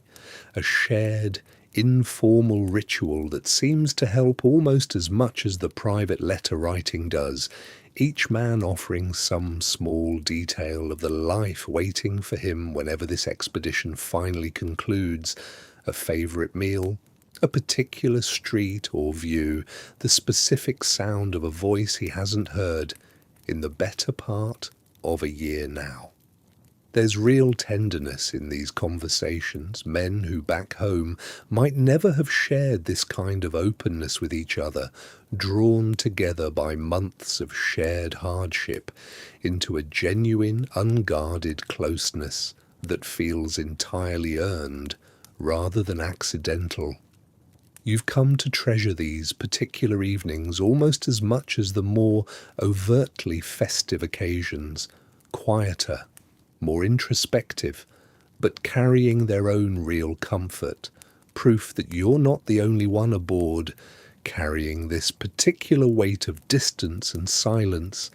and that somehow sharing it openly with men who understand exactly what you mean makes the whole isolation slightly easier to bear. Tonight, letter half finished on the small folding desk near your bunk, you set your pen down for now, blow out the lamp, and let the familiar sounds of the ship, the creak of timber, the distant groan of ice, the steady breathing of sleeping shipmates nearby, carry you gently towards sleep, trusting, as you do most nights now, that home will still be there, waiting patiently whenever this long winter finally lets you go. Every so often the ordinary rhythm of the winter, the steady watches and predictable meals and familiar sounds of settling ice, gets interrupted by something considerably more dramatic, and the first real blizzard of the season arrives with almost no warning at all, at least none you'd learned yet to properly recognize. It begins as these things apparently often do, with a subtle shift in the wind, a change in its pitch against the rigging that the more experienced hands notice well before you do, muttered exchanges between officers on deck, a slight but noticeable increase in urgency to the day's remaining outdoor tasks. Within a couple of hours, what started as an ordinary, if somewhat blustery, winter afternoon has transformed into something else entirely. Wind screaming across the ice with a force that makes the canvas awnings strain and snap against their lashings. Snow driven nearly horizontal, visibility collapsing to almost nothing beyond the ship's own rail. The temperature, already brutally low, seems to drop further still as the wind chill takes hold, and the officers move quickly and decisively to bring every last man safely below decks. Watch schedules adjusted, outdoor tasks abandoned entirely until conditions improve. Riding out a storm like this from inside the ship is an entirely different experience than you'd expected. Somehow, both frightening and strangely, unexpectedly cozy at once. The wind outside builds into a constant, deep roar that you feel as much as hear, the whole ship groaning and shifting under its force in a way that makes your stomach tighten every time a particularly hard gust hits. Though the vessel, snow-banked and carefully secured as she is, rides it out with far more stability than your nerves initially want to believe possible. Inside, the crew gathers close around the stove, work largely suspended for the duration. And there's an odd, almost holiday quality to being forcibly grounded together like this. Nothing to do but wait out the weather, tell stories, mend gear that's needed attention for weeks, and listen to the storm's fury rage uselessly against a ship and crew who have spent months preparing precisely for this. You find yourself, that first real blizzard, genuinely frightened for the first hour or two, flinching at the worst of the gusts, imagining all manner of catastrophe beyond the walls, but as the hours pass without incident, watching the older, more experienced hands remain calm, occasionally even a little bored by the whole affair, your own fear gradually settles into something closer to respectful wariness rather than outright panic. The storm, when it finally does pass, usually after a day or two of sustained fury, leaves its mark clearly on the ship and the surrounding ice, and the crew emerges cautiously once conditions allow to survey the damage and begin whatever repairs prove necessary. Snow has drifted dramatically against the ship's already substantial banking, sometimes burying sections of the deck awning entirely, requiring careful digging to restore proper access. Occasionally, a piece of rigging or canvas has torn loose despite careful securing, and repairing it becomes the first order of business once it's safe to work outside again. The ice itself often looks subtly different after a major storm, new pressure ridges thrown up in places that were flat before,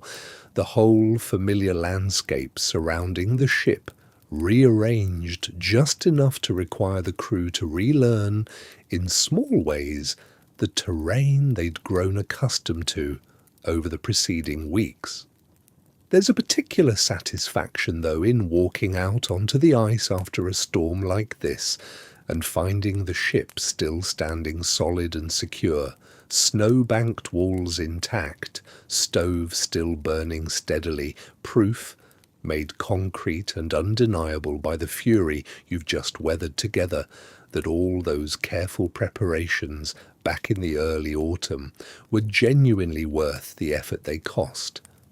You come to understand, after living through your first few blizzards, that storms like this are simply part of the winter's rhythm out here. not exceptions to be dreaded so much as an expected recurring feature of the season that the ship and crew are genuinely well prepared to handle. Your own fear diminishes with each subsequent storm, replaced gradually by a calmer, more practiced set of responses, checking your gear is properly secured before the wind picks up, settling in near the stove with something to occupy your hands, trusting the ship's careful construction and the crew's collective preparation to see you through whatever the weather decides to throw at you. There's an odd comfort, even, in the sound of a storm raging outside, once you've weathered enough of them to trust the shelter you're sitting in. A howling, violent contrast to the warm, secure little world you and your shipmates have built together, a reminder, however dramatic, of exactly how much worse things could be if you hadn't spent those early weeks banking snow and packing insulation with such careful, exhausting diligence. Tonight, as a lesser gust of wind rattles briefly against the deck above and then subsides, you barely register it, already half asleep, trusting completely now in a shelter that has, storm after storm, proven itself entirely equal to whatever this frozen ocean decides to send your way. There comes a day, well past midwinter now, weeks after that first celebrated turning point,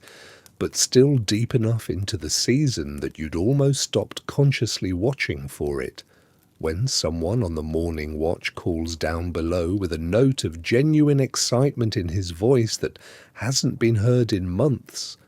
and the whole crew, or most of it anyway, finds some excuse to head up on deck and see for themselves.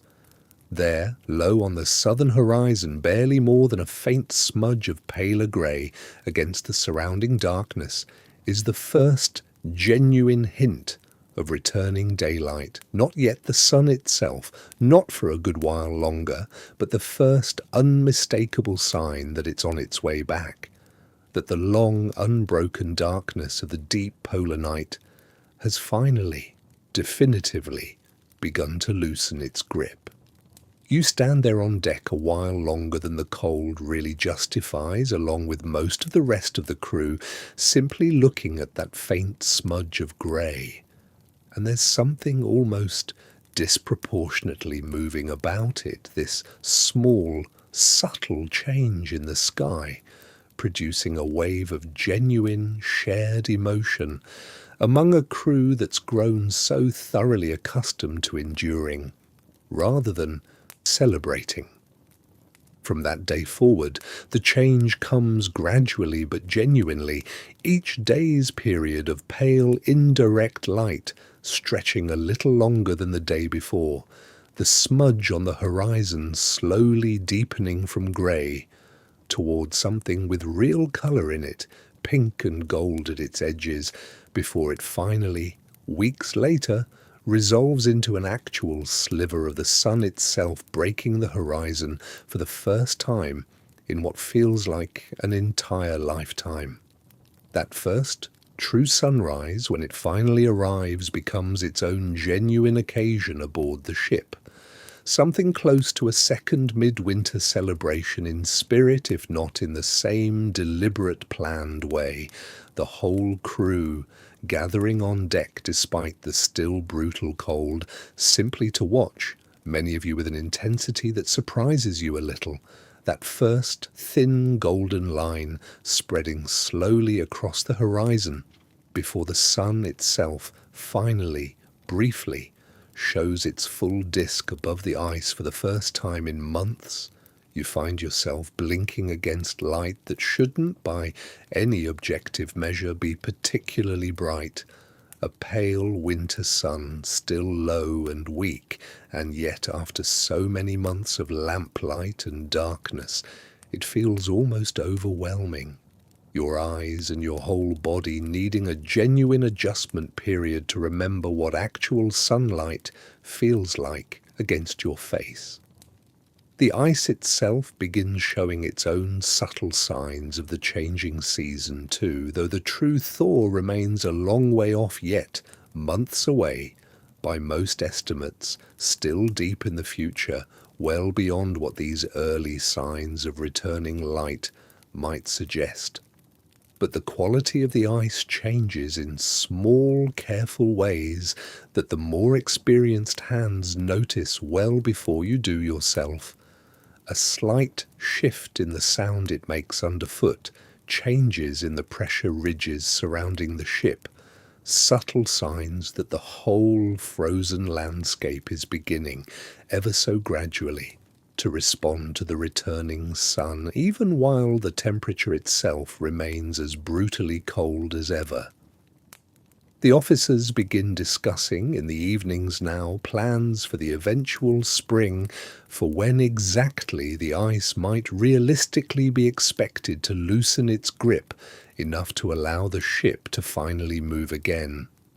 Calculations based on the particular conditions of this stretch of ocean, previous expeditions' experiences, careful readings of ice thickness and movement gathered patiently throughout the winter's scientific work. It's premature still, everyone aboard understands. Real movement, likely still months distant, but simply having the conversation, hearing plans discussed for a spring that finally feels like a genuine approaching reality rather than an abstract, distant hope, does something powerful for the whole crew's collective spirit. You notice, in the days and weeks following that first true sunrise, a subtle but unmistakable shift in the entire mood aboard the ship. Nothing dramatic, no sudden transformation, but a steady, accumulating lightness that seems to touch everyone in small ways, conversations carrying a bit more energy, the evening's music and games stretching a little later, before exhaustion or the fixed schedule finally sends everyone to their bunks. The genuine hardships of this expedition are far from over. You understand that clearly enough, more brutal cold still likely ahead, more storms to weather, more months of careful rationing and patient discipline before the ice finally releases its hold on the ship entirely. But something essential has shifted regardless. The darkest, hardest psychological stretch of the entire winter, now genuinely behind you rather than still looming ahead, replaced by the steady, growing return of actual daylight and the increasingly real, increasingly concrete prospect of an eventual spring. Tonight, lying in your bunk with the faint memory of today's pale sunlight still somewhere behind your closed eyes, you find sleep coming easily, carried along by a particular, hard-won kind of contentment, the quiet satisfaction of a crew that has weathered the very worst this frozen ocean had to offer and come through it together into the slow, patient return of the light. The return of the light, welcome as it genuinely is, doesn't mean the hard work of this winter simply eases off, and the weeks that follow that first true sunrise prove, if anything, just how much discipline this crew has built into its daily habits by now, because the cold, contrary to what the returning sun might seem to promise, often deepens even further before it finally begins to break. You've been warned of this by the older hands well before it arrives, told plainly that the coldest temperatures of the entire expedition frequently come not during the depths of the polar night itself, but in these weeks just after, when the sun has returned but hasn't yet climbed high enough or stayed long enough to meaningfully warm anything. And sure enough, one particular stretch of nights brings cold more brutal than anything you'd experienced even at the darkest point of midwinter, temperatures that make even routine watch duty a genuine test of endurance, breath freezing almost instantly on scarves and beards, metal so cold it can burn bare skin through the thinnest gap in a glove. It's during one of these brutal cold snaps that the winter delivers its most serious scare yet. A genuine crisis that tests every bit of careful preparation this crew has built over the preceding months. A crewman, out checking the ship's rigging during a routine watch, slips on ice that's formed treacherously on the deck. Despite the usual careful maintenance, and the fall, though it could easily have been much worse, leaves him with an injured leg, severe enough that the ship's surgeon's face, usually so carefully composed, goes genuinely grave when he examines it by lamplight. The next several days become an anxious, quiet vigil for the whole crew, work continuing as it must, but with a subdued, watchful undertone running through every task, frequent checks on the injured man's condition, careful management of pain and risk of infection with the limited medical supplies available, the kind of situation every officer aboard has quietly dreaded since the very first weeks of planning this expedition, precisely because there's no proper hospital to fall back on. No specialist to call for advice, nothing but the surgeon's own training, the crew's careful nursing, and a considerable amount of anxious hope. You take your own turn helping with the injured man's care over those difficult days, sitting with him through part of a long night watch, keeping the stove properly fed in his cabin, bringing food and checking on his comfort in the small, practical ways that don't require medical training, but matter enormously all the same. There's a particular closeness that develops during a crisis like this one, the whole crew pulling together with an intensity that goes beyond even the usual careful cooperation this winter has required. Men who might ordinarily keep more to themselves suddenly checking in constantly, offering to take extra watches, quietly ensuring the injured man never lacks for company or comfort through what turns out to be a genuinely difficult, uncertain recovery. The surgeon, working with careful patient skill and no small amount of quiet worry of his own, manages the injury as well as circumstances allow, and gradually, over what feels like an agonizingly slow stretch of days, the crisis begins to ease, infection avoided, the injury beginning its slow healing, the anxious tension aboard the ship finally loosening its grip in step with the patient's own slow recovery. That whole episode, frightening as it genuinely was while it lasted, leaves you with a clearer, more visceral understanding than ever before of exactly what this crew means to each other by now, and exactly how much this entire winter's careful preparation, the medical supplies inventoried so precisely back in the autumn, the surgeon's patient teaching sessions on frostbite and injury, even the emergency drills that felt almost theatrical at the time, was never simply abstract caution but genuine practical foresight against exactly this kind of moment. You watch the injured man, weeks later, finally managing his first careful, limping steps back to something like ordinary duty. The whole crew's quiet, genuine relief almost as tangible as the cold itself. And you find yourself thinking that evening about how thoroughly this entire experience has reshaped your understanding of what it actually means to be part of a crew like this one. It's not simply about surviving your own individual winter, you've come to understand, watching this whole crisis unfold and resolve around you. It's about 20 men bound together by genuine practical care for each other's safety, tested now by real crisis and found, thankfully, entirely equal to it. And that knowledge carries you towards sleep that night, with a particular, hard-earned kind of gratitude you don't think you'll ever quite forget. Whatever else this expedition still has waiting for you before it's finally, truly over. Spring, when it finally begins arriving in earnest, doesn't announce itself with any single dramatic moment,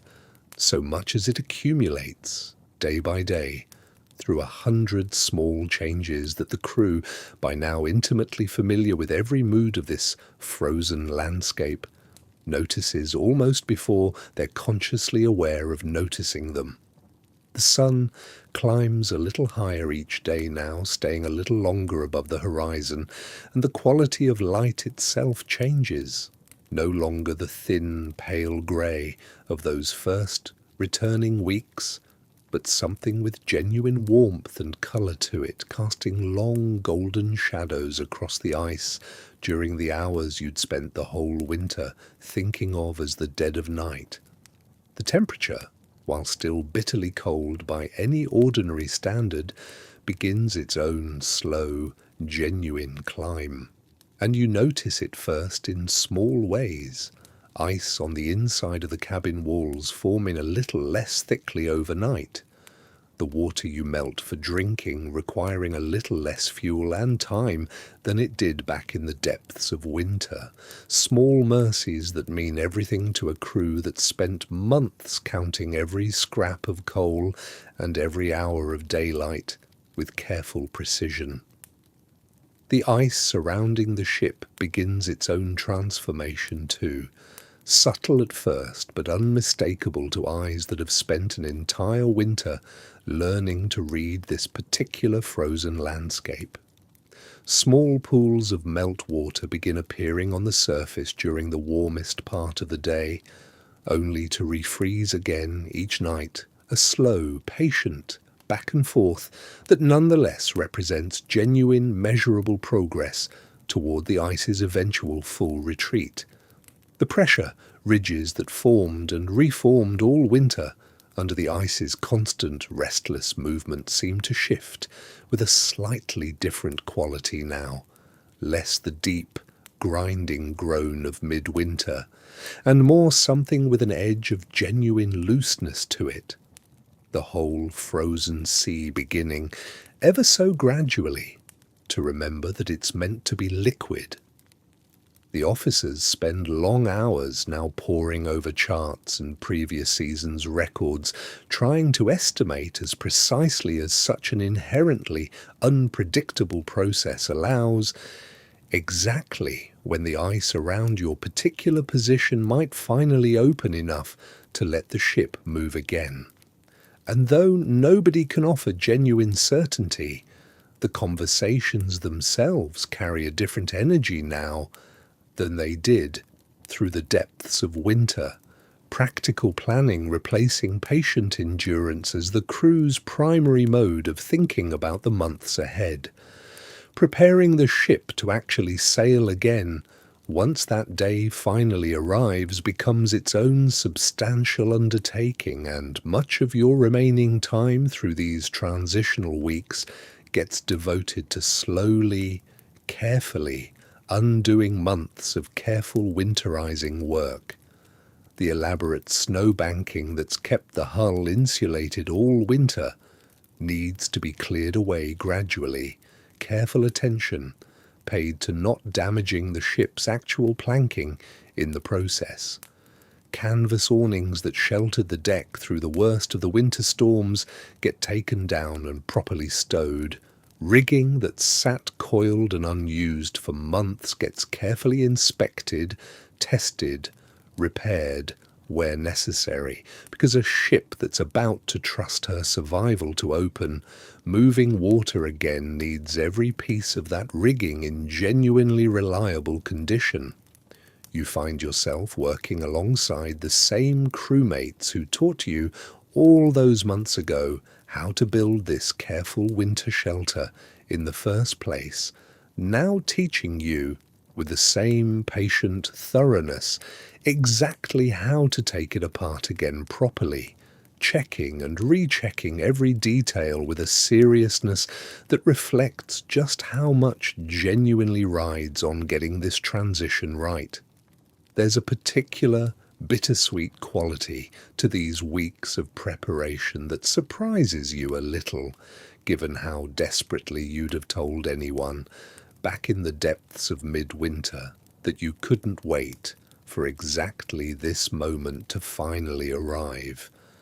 But watching the ship's familiar winter silhouette gradually disappear, snow banking cleared away piece by piece, canvas awnings coming down, the small, strange, deeply intimate world you've all built together over these long months, slowly dismantling itself in preparation for the return to ordinary ship life and eventually the wider world beyond the ice,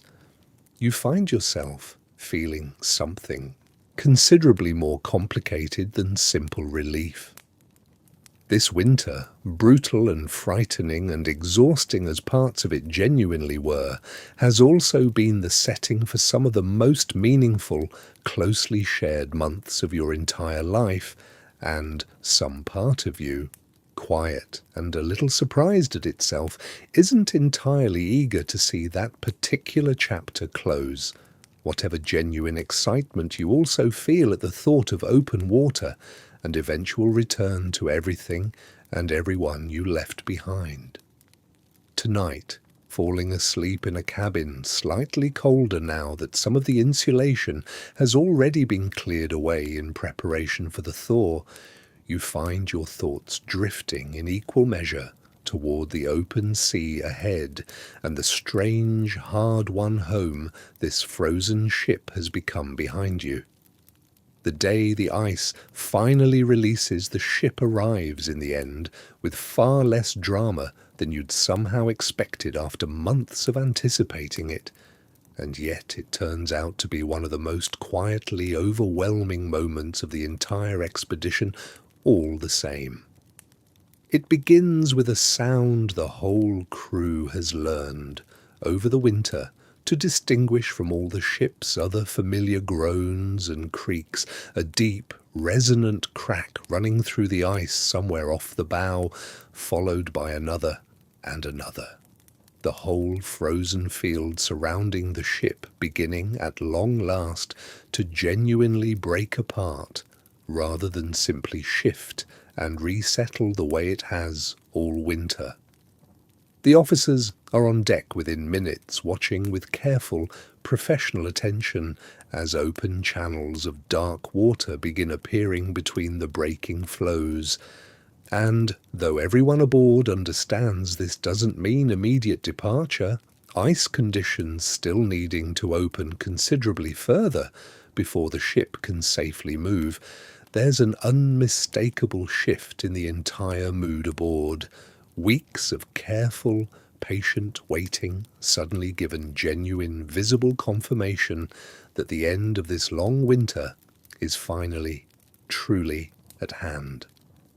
Over the following days, that process of breaking and opening accelerates in a way that feels almost startling after months of the ice's patient, glacial slowness. Channels of open water widen and connect. Flows that seemed permanently locked together drift slowly apart, and the whole landscape surrounding the ship, so relentlessly white and static for so long, begins showing genuine patches of dark, moving water, reflecting sky in a way that feels almost shocking after an entire winter of unbroken white. The crew works with real urgency now, final preparations completed, engine carefully checked and readied after months of disuse, supplies properly stowed for actual sailing rather than static winter storage. And there's an energy aboard the ship now that hasn't been present since those very first anxious days of getting frozen in, except this time it's entirely different in character. Purposeful excitement replacing that earlier, uncertain dread. You find yourself, during these final preparations, thinking often of that very first evening frozen in, standing at the rail looking out at endless white silence and marvelling at how completely that landscape has now transformed. Dark water stretching where there was only ice, the whole world seeming to wake up around you after its long, patient winter sleep. When the ship finally does move again, engine turning over with a sound that feels almost startling after months of silence, easing forward through channels of open water between the last scattered flows, the entire crew gathers on deck despite there being no strictly practical reason for all of you to be there at once, simply wanting, it seems, to witness this particular moment together. There's cheering, genuine and unrestrained, the kind of pure, uncomplicated joy that comes from having endured something enormous and difficult and finally, definitively, coming out the other side of it intact. You stand at the rail watching the ship's bow cut through water for the first time in nearly a year, watching the last of the season's ice drift slowly past on either side,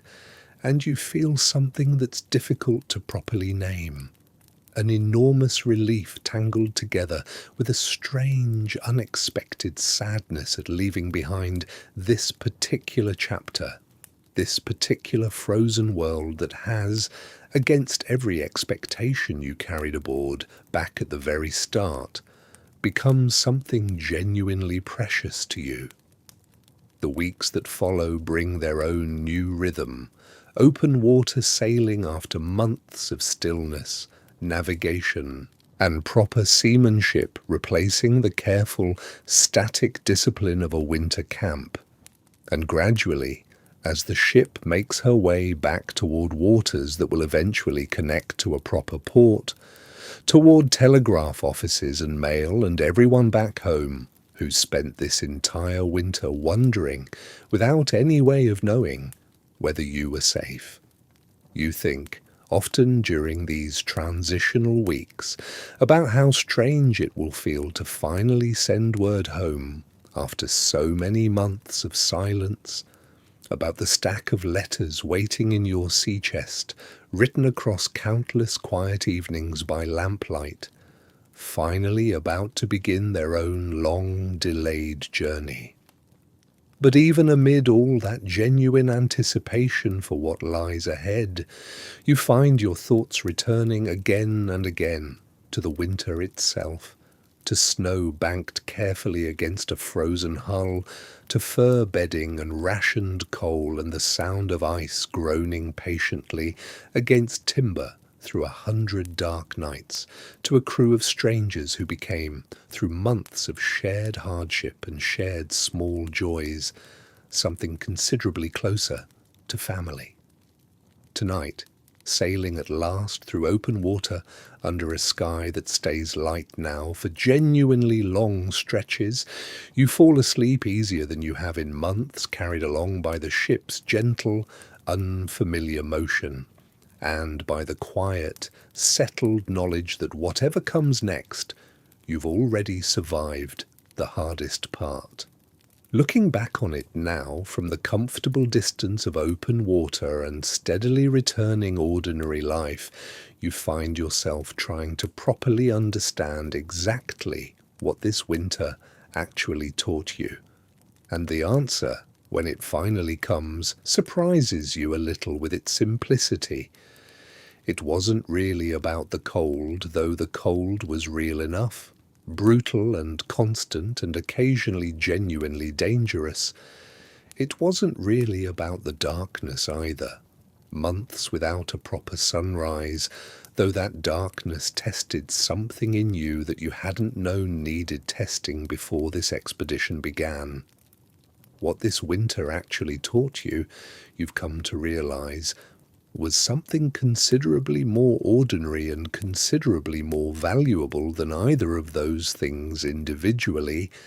a deep, practical understanding of exactly what human beings are capable of when they prepare carefully, work together honestly, and refuse to let each other down through months of genuine hardship that would have broken any one of you attempting it entirely alone. You think often during these calmer weeks of ordinary sailing about all those small, unglamorous decisions that added up over the course of an entire winter into genuine survival. The careful calculation of coal rations back in the earliest days of being frozen in, the double-walled insulation packed with meticulous attention into every gap where cold might find its way through. The fur bedding chosen months in advance by a naturalist who understood, better than any of you at the time, exactly how much your survival would eventually depend on getting a good night's sleep in conditions that seemed, from the outside, entirely designed to prevent it. None of these individual decisions felt particularly dramatic in the moment. Ordinary, practical choices made by ordinary, practical men doing their jobs as carefully as they knew how, and yet somehow added together across an entire winter, they amounted to something you can only really describe as a genuine act of collective survival. 20 men and one carefully prepared ship standing successfully against an entire frozen ocean's worth of cold and darkness and isolation. There's something else you've come away with too, something harder to properly articulate but no less real for that difficulty. A changed sense of what genuine companionship actually means, forged through months of shared watches and shared meals, and eventually a shared crisis that tested every bit of care this crew had built up around each other. You think of the surgeon's patient hands checking frostbitten fingers without complaint, of a heated stone quietly tucked into a shipmate's sleeping bag on the coldest nights, of music shared by lamplight through the deepest, darkest stretch of the polar winter, of an injured man nursed carefully back toward health by a crew that simply refused to let him face that recovery alone. These aren't the kinds of stories that make for dramatic telling back home. No single heroic act, no dramatic rescue, just the steady, patient accumulation of ordinary people looking out for each other, night after night, through months that demanded exactly that kind of quiet, unglamorous devotion. You suspect, thinking about it now, that this is probably true of most genuine survival out here in the Arctic or anywhere else difficult enough to properly test a person, less about singular moments of individual heroism than about the steady, unremarkable discipline of showing up for each other day after day until the difficulty finally passes. As the ship carries you steadily onward now, back toward waters that will eventually connect you to everything and everyone waiting patiently at home, you find yourself holding this whole winter with a particular kind of gratitude that took you genuinely by surprise, given how frightened and overwhelmed you felt back in those very first days of realizing the ice had you trapped. It was hard, undeniably, some of the hardest months you've ever lived through, cold and dark and isolated in ways that tested every reserve of patience and endurance you didn't previously know you possessed. But it was also, you've come to understand, one of the most genuinely meaningful stretches of your entire life. A winter that stripped away nearly everything ordinary and comfortable and left behind. In its place, something considerably more essential, proof of exactly what you and 20 strangers turned shipmates turned something closer to family were capable of together when the only alternative to careful cooperation was a kind of danger none of you were willing to seriously contemplate. Tonight, in a bunk that finally feels For the first time in months, like it belongs to an ordinary sailing voyage rather than a fight for survival, you close your eyes with that particular gratitude still settled quietly in your chest, carrying you toward a sleep that feels, at long last, entirely, simply peaceful. And so at last your long night aboard that ship frozen fast in the Arctic ice comes quietly to its close. You survived it, the endless dark of the polar winter, the deep, patient cold that tested every layer of wool and fur you owned, the groan of pack ice pressing against a wooden hull that somehow, through careful preparation and steady nerve, held firm against it all. You banked snow until your back ached and your hands went numb inside frozen gloves. You learned to sleep soundly beneath fur and wool while ice cracked and settled just beyond the walls. You stood your watches, mended your gear, wrote letters that waited months to begin their journey home, and nursed a shipmate back to health when the whole winter's careful preparation was tested by real crisis and proved, thankfully, entirely equal to it. You watched the sun disappear for months and then, patiently, faithfully, return. And through every single one of those long, difficult nights, you were never truly alone, not for a single one of them, surrounded always by the steady breathing of shipmates who had, by the end, become something considerably closer to family than the strangers who first climbed aboard together back at the very start of it all. That's the quiet, true heart of what a winter like this actually was, behind all the ice and the darkness and the genuine hardship. Not a story of individual toughness triumphing alone against an empty, frozen world, but something warmer and more ordinary than that. A story of careful, patient people preparing thoroughly for hardship they knew was coming, and then simply, steadily, looking out for each other until it finally passed.